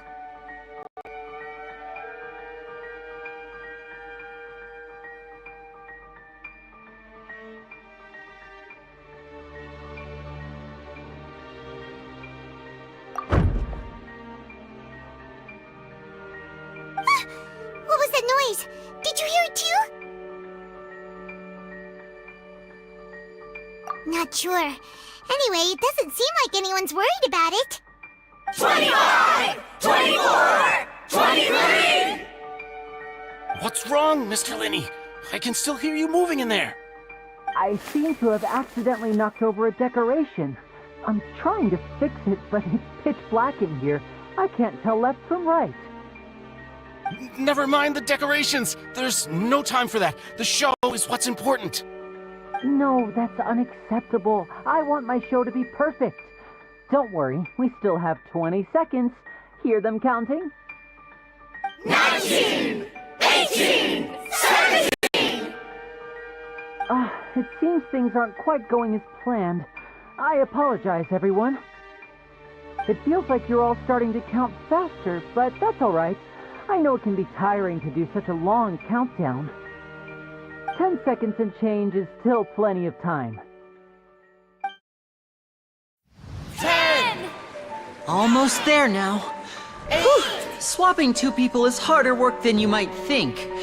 Even a master magician like me can't guarantee I'll get it right the first time. Hey, wait! Is this the back one? I can't tell. They both look the same inside. Huh? No, that's not it. I'll try again. 7! Hey, slow down! Honestly! 5! 4! 3! Whoops! That doesn't count! 0!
Is this part of the show? Mr. Lenny, you're going to use magic to fix the stage now, right? What happened? Oh no. Maybe this isn't part of the show. The girl was still in that box, right? This performance is over. Medical staff with me. Guards, secure the scene and detain all the performers. Seal the exits. No one is allowed in or out at this time. Yes, that's right. If this was just an accident, then we must investigate the cause. But if this was all part of some scheme, then those accountable will not escape the judgment of the God of Justice! No need to be alarmed, you two. We'll get to the bottom of this soon enough.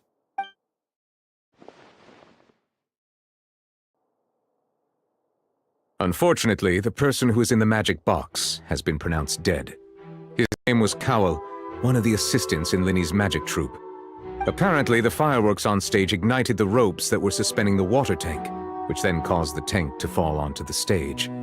As of now, we are still not sure why we found Cowell in the box, rather than the guest from the audience. And after an initial search of the area, the guards have confirmed that the girl is nowhere to be found. It appears that this incident was not merely some mishap with the performance. And there are many indications that it is connected with the case of the serial disappearances of young women. The serial disappearances case? That's the case that Charlotte mentioned before! I know the truth. I can see through the whole thing. Really, using such a shallow and obvious mystery as his finale. Did he really underestimate us that badly? I say that our powerful magician, Mr. Lenny, is now the prime suspect for the serial disappearances case. Huh? Why me? This whole thing was an accident.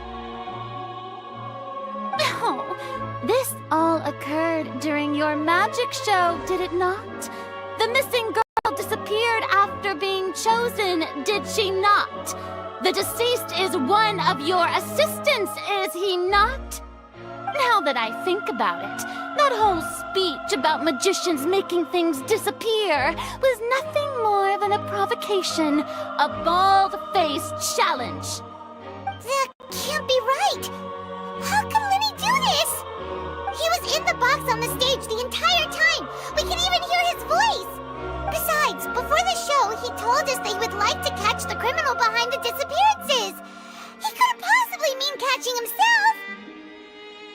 Save discussion for a later time, please. Lady Farina, may I assume that your comments just now constitute an accusation against Mr. Lenny and his associates, and that you are pressing charges?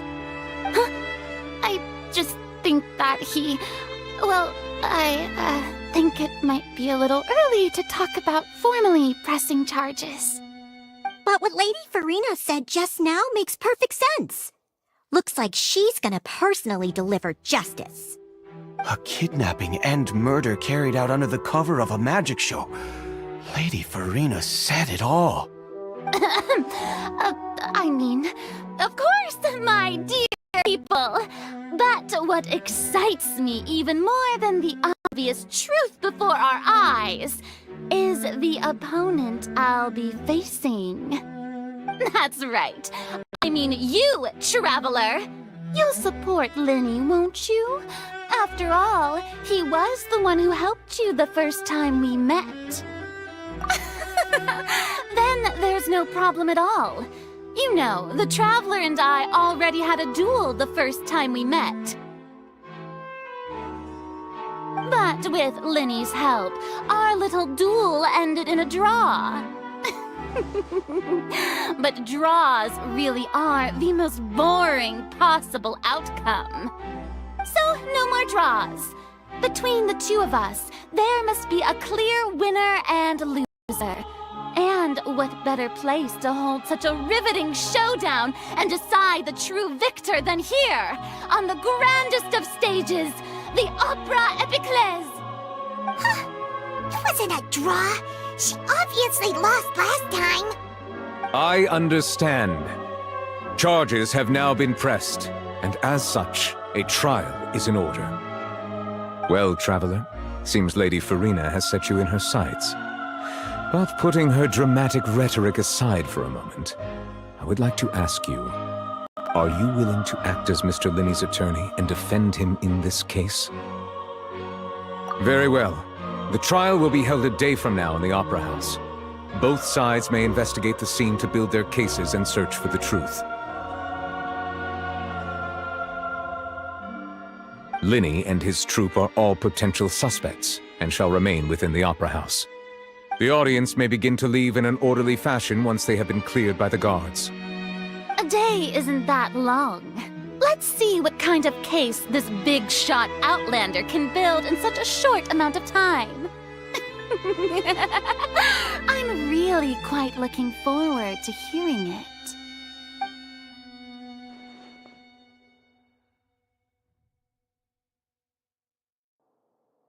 Linny!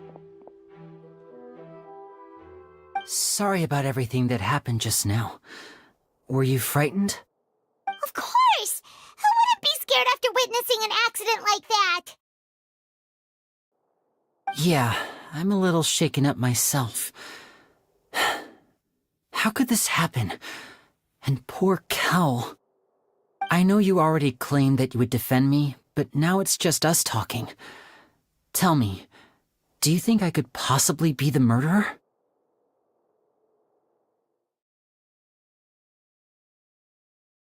Good to hear.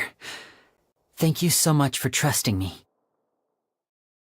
I'm sure everyone sees me as the biggest suspect at this point. But, if you ask me, the whole thing is mysteries layered upon mysteries, such that all that's left is... I don't know whether what happened there on the stage was purely an accident or not, and I don't know why poor Cal was in the box. As for how that girl chosen from the audience could suddenly disappear, I'm afraid I don't have any answers either. If someone tampered with my performance, then we need to figure out what they did. Even a skilled and knowledgeable magician like myself couldn't pull all that off in just 1 minute. Which is precisely why we need to investigate! As this book says, the impossible could not have happened. Whatever happened must have been that which is possible. Paimon bought them when we were reading at the bookshop in the city earlier. Pretty cool, huh? Don't worry, Paimon used her own savings to buy them. It wasn't from our travel funds. I think they look cute on you, Paimon. You have good taste, Lynette! That's the right attitude. Feeling depressed isn't going to help me now. I need to get back to my normal self. But with the guards watching our every move, it's going to be especially difficult for Lynette and I to prove our own innocence. Good thing you agreed to be our attorneys. Thanks for that. We'll be counting on you. Yes, thank you so much. Yeah, just leave it to us. Oh, since we're going to start investigating, Paimon has a question first.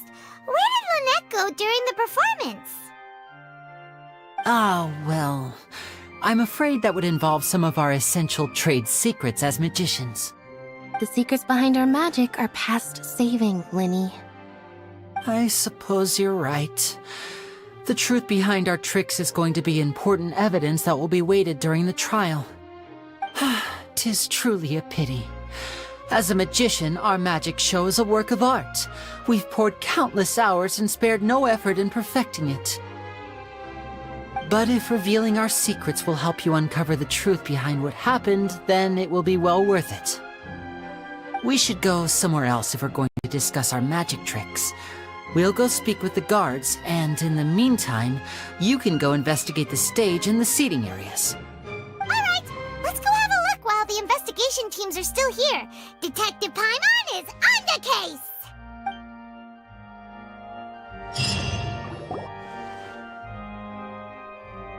Hello, officer. How's the investigation going?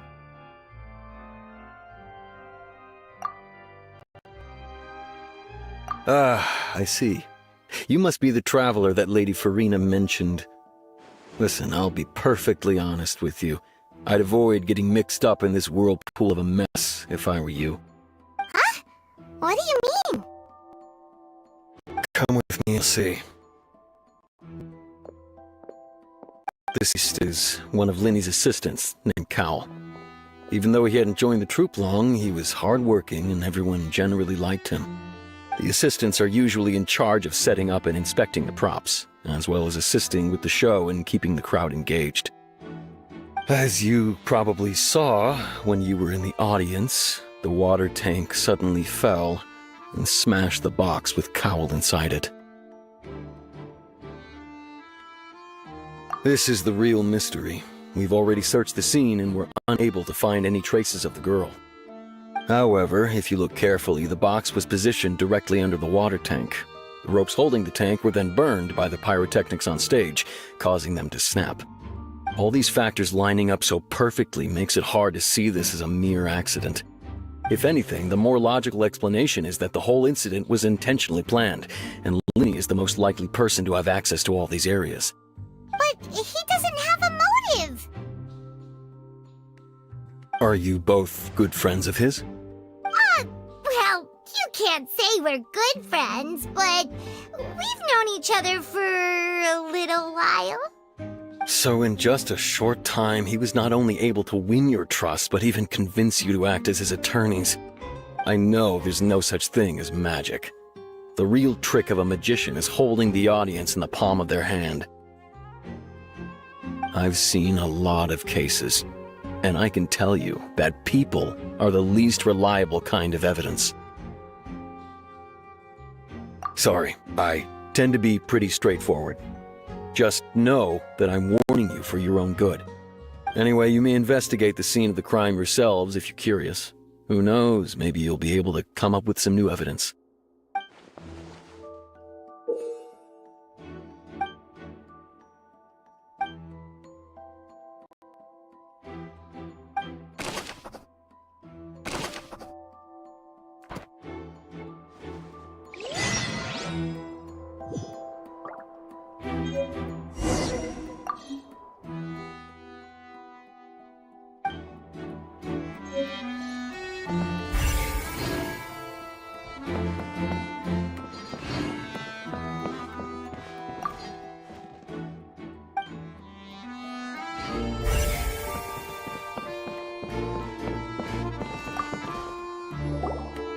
So this is the rope that broke and caused the water tank to fall.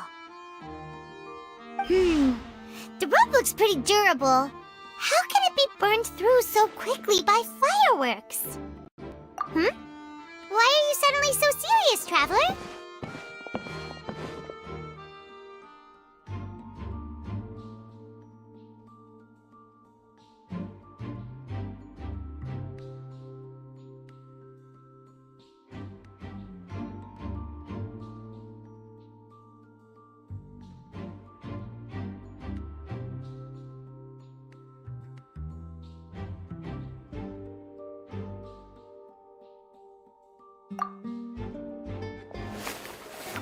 Whoa! Look! This bit is made from different material! Most of it was burned away, but there's still a little bit of it left.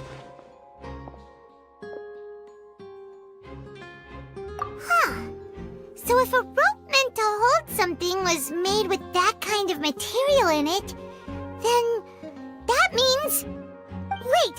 Why don't you write all this down? Let's take notes!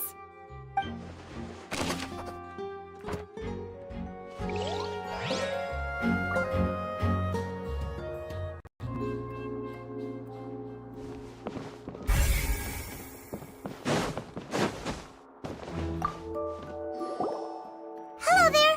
What are you investigating? Oh, this location has also been cordoned off because the Magic Troupe members are currently considered prime suspects. The investigation team is still collecting evidence. The seats were all booked in advance, so we were able to deduce the missing woman's identity by checking the guest list. Sure, it's not like this is confidential information. We will publish it later anyway when we petition the public to help us find the missing person. Her name is Halsey. She's a painter from Fontaine who's made a bit of a name for herself. Apparently, she wasn't a regular at the Opera House, but she'd been feeling some pressure with her work lately, which made her decide to come see the magic show. The magic troupe members all claim not to know her, and we have looked into her social connections. It seems that she has no personal grievances or conflicts of interest with the suspects. Simply put, she wasn't related to the magic troupe at all, which matches the features of the previous serial disappearances. Were the victims of previous cases also chosen at random? That's how it seems to us, in any case. Apart from the fact that they were all young women of around the same age range, there really weren't any other connections between them. Okay then. No need to be so formal. If you do happen to see the missing girl, please be sure to contact us.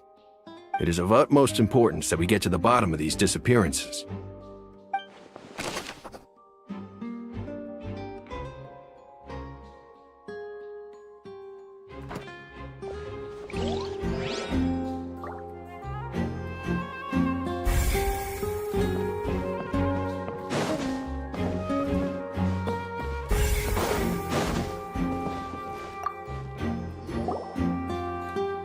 The investigation team has some new findings. Turns out there's an issue with the random number selector after all. See, I told you. What if the machine picked some big guy's seat? You think the murderer would have still made his move then? Sorry to interrupt, but we're helping Linny and Lynette with their side of the investigation. What were you saying about the number selector? There's something wrong with it? You're trying to help them? That'll be a tall order. Linny used the machine to pick a random member of the audience during his performance, right? The lucky girl that later disappeared. Well, we thought there might be a serious problem with the machine, so we had it taken away for further inspection. It turns out that the seat number it picked wasn't random at all. The machine picks that same number every time. I'm sure you already know that you have to make a reservation in advance to get a seat, regardless of whether it's a trial or some performance. In other words, Linny knew who would be sitting where from the very beginning. That much checks out. Linny reserved our seats for us too.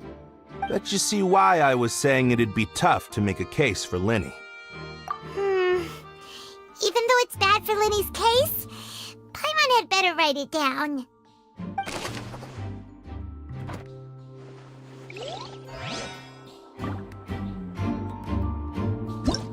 Whoever the murderer, this people, why would, gosh. Nope.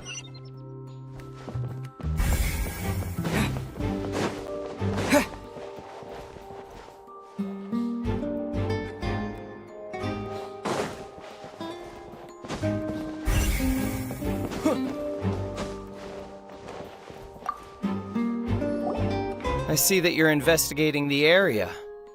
Well, it just so happens that I'm interested too. If you find any new and interesting leads, be sure to share them with me, alright? We don't have too many thoughts yet.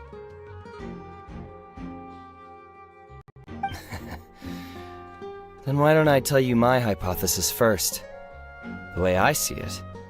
And I'll start it with that loud thud. The thud? Oh, you mean the sound that happened during the countdown? Yes, exactly. It wasn't terribly loud, but I suspect that most people heard it. It's just that everyone was awaiting the results of Linny's trick with bated breath, so no one paid it much mind. But now that the incident has happened, the thud has become an important clue.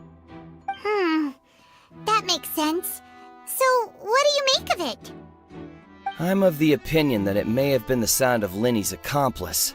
Lynette, perhaps. Jumping atop the water tank, or something like that.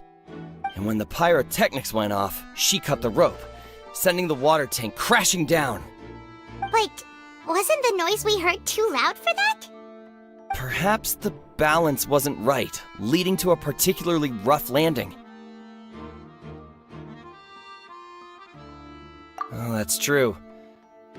I suppose I must reconsider. That does remind Paimon, though. What was with that sound?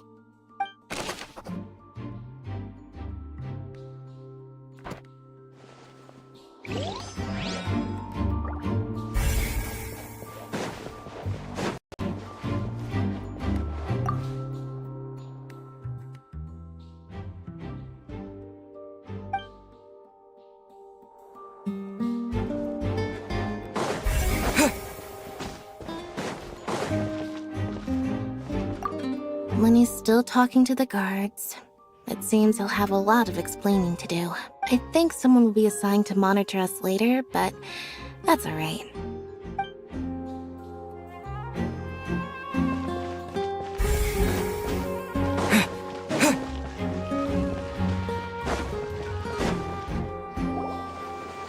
Hey, you! Yes, both of you! Over here! I've been keeping an eye on you for a while now. Huh? You mean us? That's right. If I'm not mistaken, you're also among those who wish to cut down the thorns and pursue the truth. No? And by the looks of it, you're not from Fontaine. Well, you're right on the more about that one, but who are you? Have you never heard of the Spina di Rosula? From mediating disputes and providing protection to solving conundrums, you name it, Spina di Rosula does it. And I, Nava, have the honor of being its renowned president. Though those who play by our rules call me boss. I'm Silver, her attendant. Pleased to meet you. And I'm Melus. Demoiselle's various daily needs and affairs are under my purview. Huh? Well, I am the second generation president. Melus and the others are still used to my previous title. My apologies, Demoiselle. Should you prefer, boss, I will endeavor to use that instead. No need. You don't have to call me boss. Just Navia is fine. Okay, if you say so. Not that we're members of Spina di Rosula anyway. All merely trifling details. Never mind. Now, back to the situation at hand.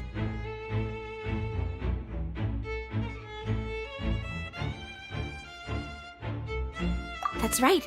I've always kept an eye on the serial disappearance cases. My interest stems from a matter back from my father's time. Judging from the look of things, I find Linny an unlikely mastermind. Really? We think so too! That's why we're looking for clues now! But how did you come to that conclusion? Intuition, naturally. My unparalleled intuition.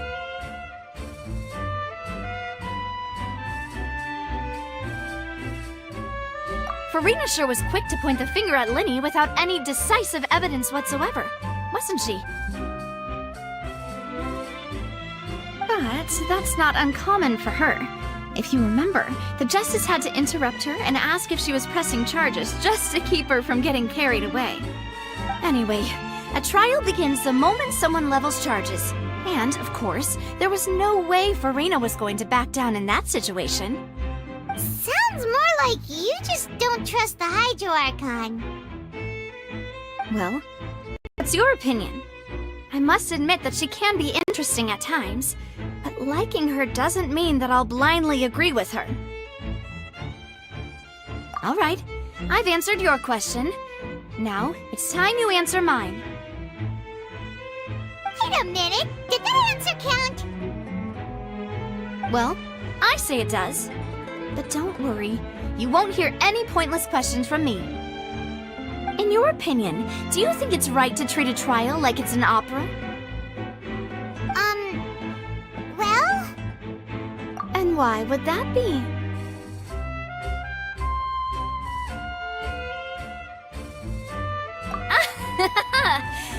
See, Silver and Melus? I told you they'd be different. Most astute of you, Demoiselle. I, too, think that the Traveler's response was most excellent.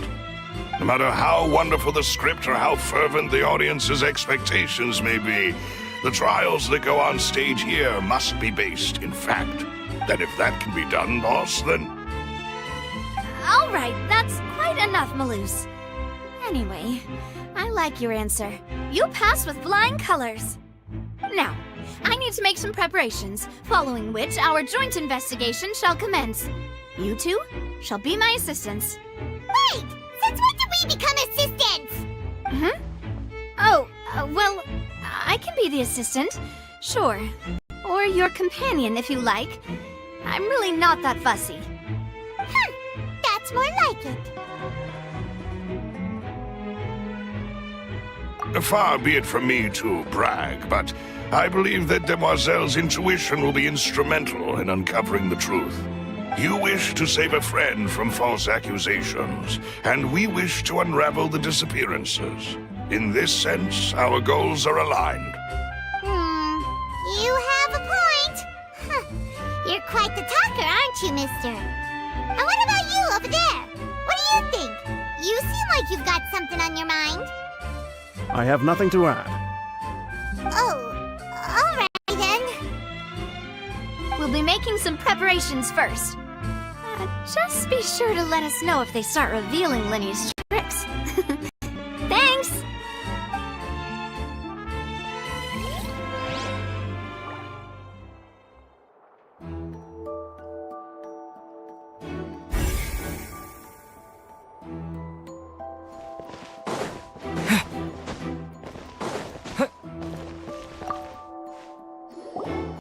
Sorry, but no one can freely enter or exit the Opera House at the moment.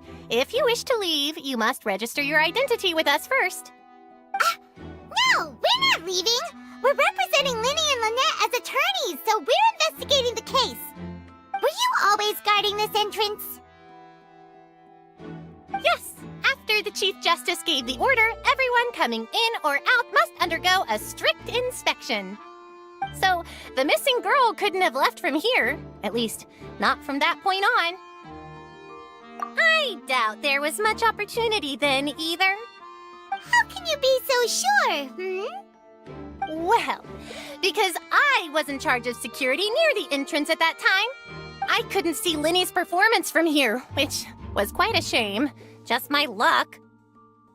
But still, I did not abandon my post, and I stayed put no matter how loud the applause was. If someone had so much as even approached the door, I would have noticed it, let alone if they had tried to leave. We Melusines are good at that sort of thing, you know.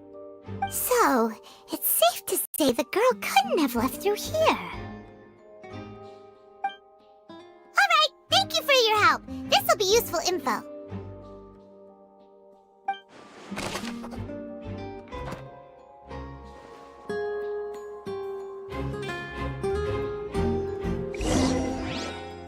We've checked everything of note here at the performance venue. Paimon wonders how Linny's discussion with the guards is going. Let's go see, shall we? Ooh, things are getting interesting, huh? We're about to see how magic is made. Understood. Then I will be going with you. Just so you're aware, I will be monitoring your actions and making notes as necessary. Very good. Thanks for being so agreeable. I'd pull a rose out of my hat as a gift for you if I could. You may spare the pleasantries. I'm just doing my job. You've arrived. Who's this? Me? I'm Spina di Rosula's guardian angel. If you've got a problem, I've got the firepower. Sorry, I got a little carried away there. Call me Navia. I'm a partner of theirs, and will be helping investigate this whole situation. And these are my companions. Would you mind if they join as well? Fine by me. Oh, new helpers? I would be most grateful. Well, let's just say we're tagging along. It's not every day you get to see the secrets behind magic performed on such a large scale. I appreciate your kind interest. Come with me. We'll be heading below stage.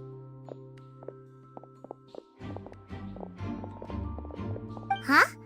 Below stage? Yes, a world of secrets is hidden beneath this magic box, prepared specifically for this switcheroo trick. But before I reveal everything, you should have a look first. Notice anything strange here?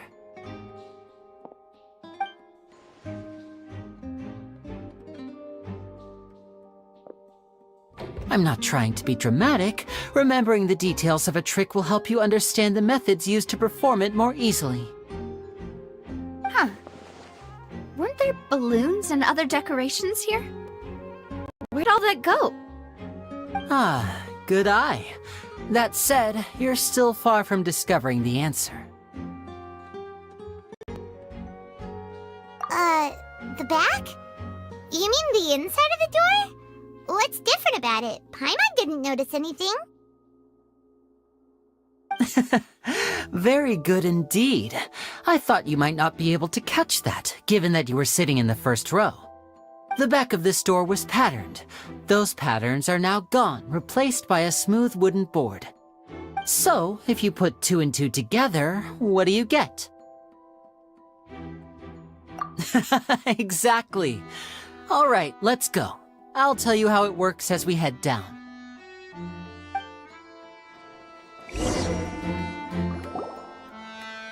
Oh, so there was a passageway under the magic box! I knew you'd figure out most of it as soon as you saw this place. The 2 magic boxes are positioned right above the 2 entrances of the tunnel. See this flatbed trolley? The box with the lucky audience member in it would be shuttled over to the other side using the trolley.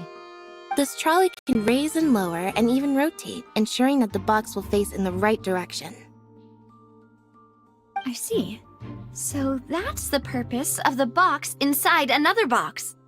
Precisely. The inner box would descend after the audience member was put inside and be moved along the trolley, all while the outer box would remain on stage as if nothing had ever changed. So that's how you did it! Once the box was lowered, the trolley would store some energy through this device here, with which it would complete the rest of the steps. The audience member would only be able to feel some slight movements in the dark, and by the time she walked out, she would already be back on stage. Right! You were talking that whole time, and you even came out for a moment near the end! Ah, yes. A phonograph operated by Lynette was used to achieve that effect.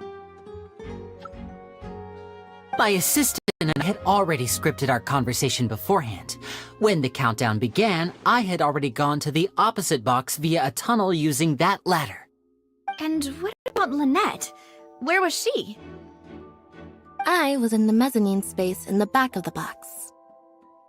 Oh, interesting! That's how we were able to coordinate Linny's lines with the assistant. And, by the way, I was the one who walked out of the box at the end. I mean, we are twins. All it takes is a change of clothes and no one can tell who's who.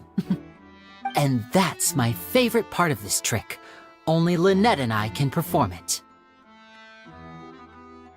So that's how it all worked! Wow! Every detail you revealed was more amazing than the last! Lynette would briefly walk out of the box and then go back in, jumping into the tunnel and escaping before the box on the trolley could finish ascending. And then I walk out of the other box in the audience area, and the trick would be complete. The operative word here being would. But as you saw, Cal was in the box, not our audience member. She, on the other hand, mysteriously vanished. We really don't know how that happened. If not for that interlude, this would have been an astonishing trick. I probably never would have figured out how you pulled it off. And yet, to think that someone was able to use this magic trick to commit a crime. Could we have a look around? I think we can come up with some more leads. This is the scene of the crime, so Linny and Lynette are not permitted to stay here. I'll escort them back up. Yes, of course. No need to be so strict now. I won't disappear into thin air, you know. Thanks, everyone. We're counting on you.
this?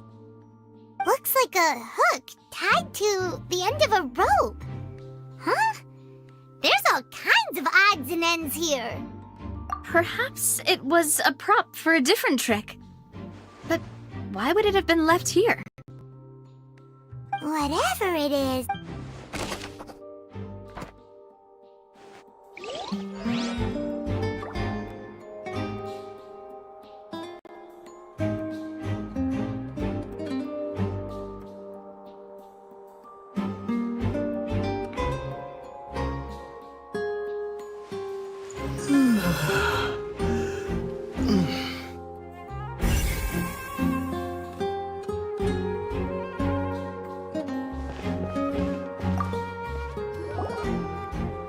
The floor is wet. Please be careful not to slip. Speaking of which, why would there be water here? Oh, Paimon knows! It's one of those tricks where you pour water into a jug and then flip the jug over only for the water to disappear?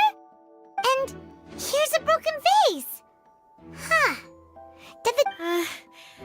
That can't be. The trolley moves along tracks from start to finish. It couldn't have hit the vase at this distance. Let's note this down too and think about it later.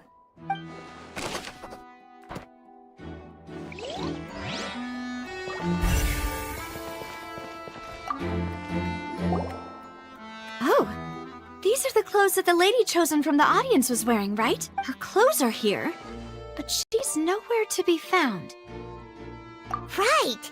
And do you really need to do that if you're kidnapping them? Ugh, this is so confusing. Paimon doesn't want to be a detective anymore.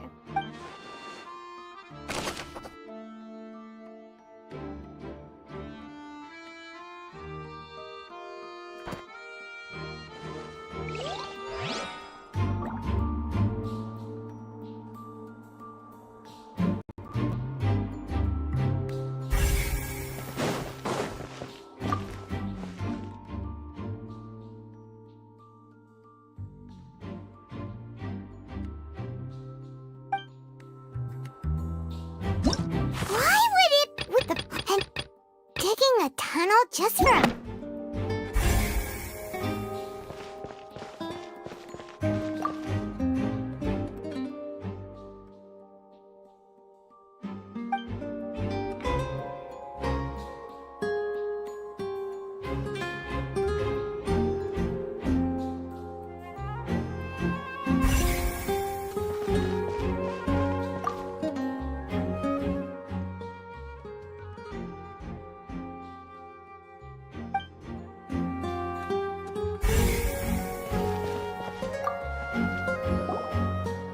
What is this place?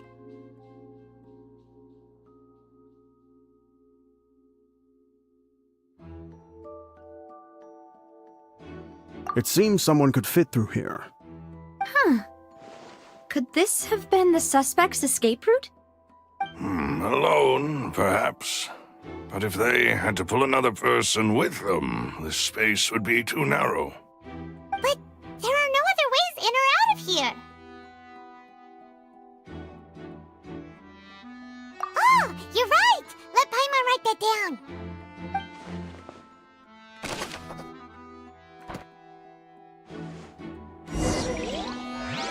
Since we're just...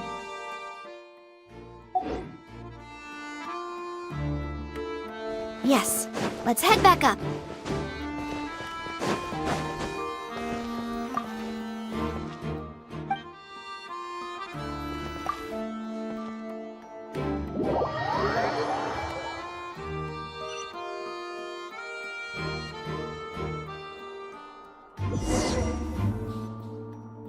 Well, we've ascertained the state of... Let's find a place to sort out our findings once Malus returns.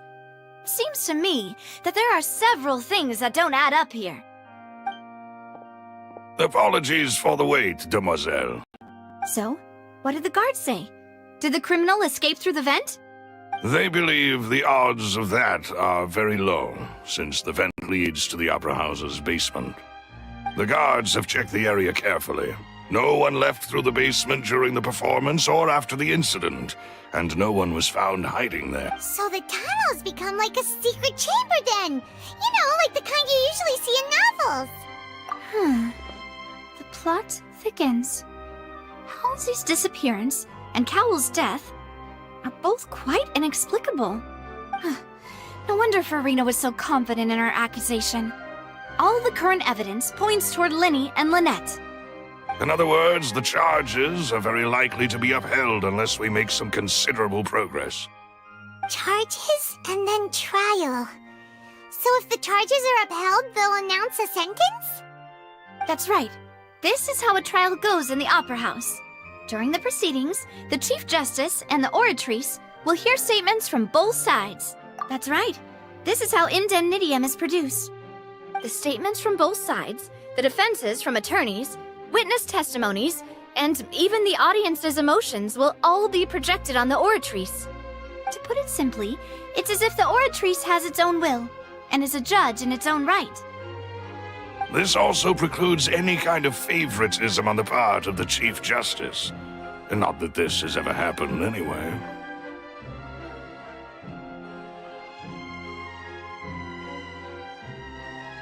Once both sides have finished speaking, the Chief Justice will make his final decision. This, too, will be used by the Oratrice as a reference. Then, finally, the Oratrice will be consulted by officials. The result it returns is the will of justice itself. Huh?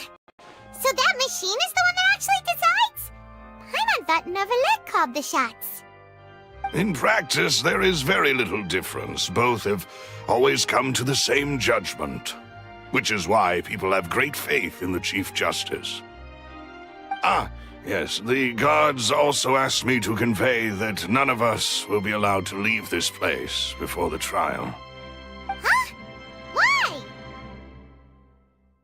Because we've chosen to act as the twins' proxies. That makes us persons related to the case. They're concerned that we might be colluding with outside parties, or that we might find outside help to disrupt the case. And even if that were not so, it could prove problematic if we happen to spread key information about the case ahead of time. I'm ready to break out at any time. Whoa, whoa! There's no need for that! Paimon thinks they have a point. That said, are they providing food? Of course. I just hope you don't mind the lack of options. I'm afraid that catering to all tastes is not in the cards, nor is any guarantee of balanced nutrition. In that case, let's just sort out our findings together here. Pity. I was hoping to take you to try some of Fontaine's famous desserts, too. I mean, what better way to properly think through our findings than over some tea and sweets? Huh. Breaking out suddenly doesn't seem like such a bad idea after all. Just kidding! Just kidding! Paimon will still do her best, even if there are no snacks. What do you mean, no snacks? Of course we'll have snacks. If we cannot buy some, then we'll simply make some. Huh? Here? But how? Understood, Demoiselle. Everyone, please come with me.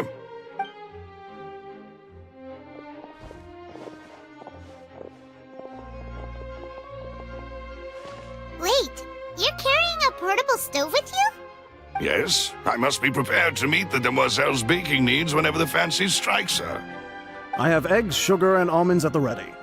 Good work, you two. Then I'll get to it. Please sit tight for a moment. You'll get to taste my awesome snacks soon enough. These three are quite the interesting group.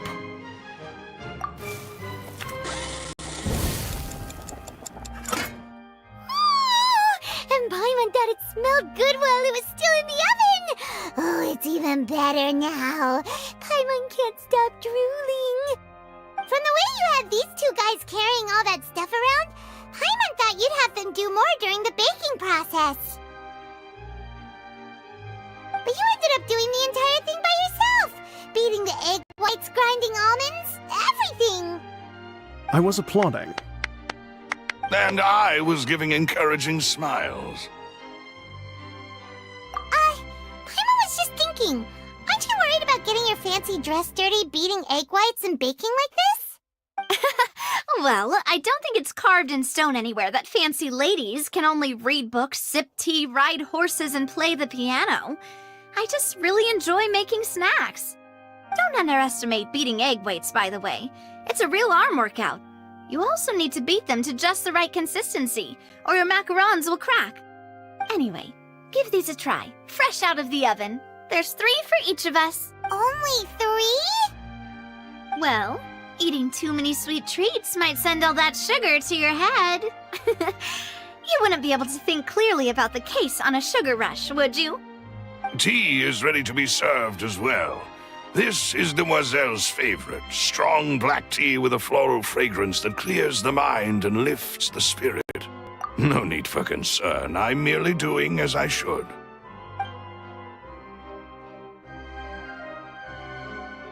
All right then, down to business. As Paimon mentioned previously, the tunnel seems to be something of a secret chamber. However, we can assume that Linny and Lynette were not alone within it. Some criminal also occupied its sealed confines. The magician twins could have committed the crimes, of course, but they lack any logical motive. Exactly! Why would they do such a thing right when everyone was watching?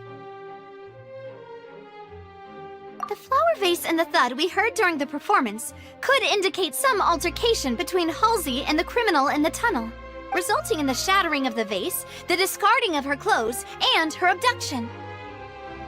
Perhaps the criminal thought that since she was chosen from the crowd, she would be too easy to identify if she was still wearing the same clothes. Paimon thinks that makes sense, but the real trouble is... True. None of the clues we found thus far support the existence of this third person.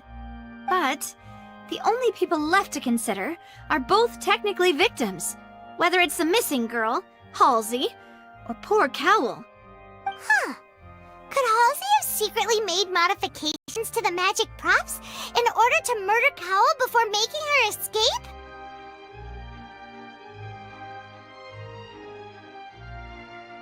That's right.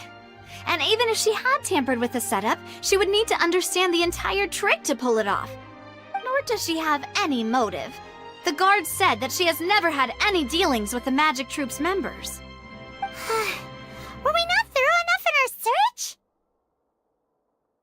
From the sound of things, this is turning into an impossible case. Your macarons are amazing though, Navia. They smell great! They're nice and crisp and super sweet! They are my specialty after all. And I see you've already had 5 of them. What? 5? Oh, that can't be right! Paimon only counted 3! Honest! Please don't worry about it. At my age, a few less sweets might actually be a good thing. No! Being greedy is one thing, but Paimon knows how to count. Besides, Paimon knows that if she ate too many, then others wouldn't have enough.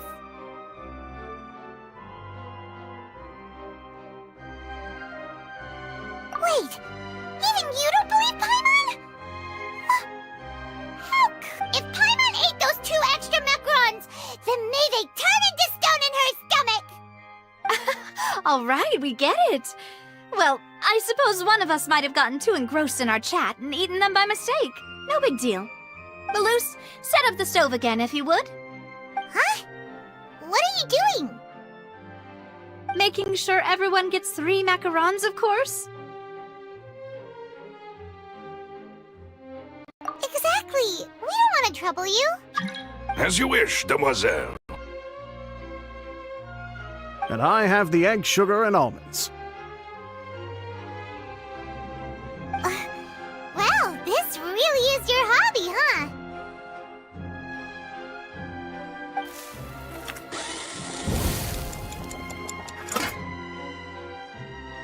Well, that's it for snack time.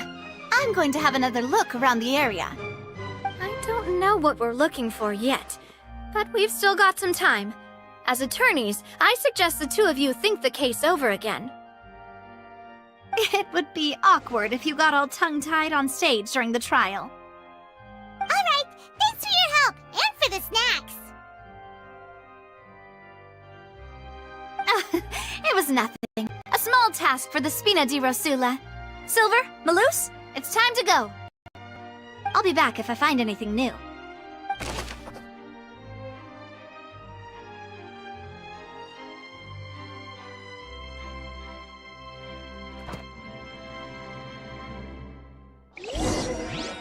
Alright, it's time to put our heads together. We've got to get our defense ready for the trial. Oh, it's probably gonna be a long and difficult case. There's no point in worrying about that now. We just need to prepare. Here, take Paimon's notes. They should help you review the situation.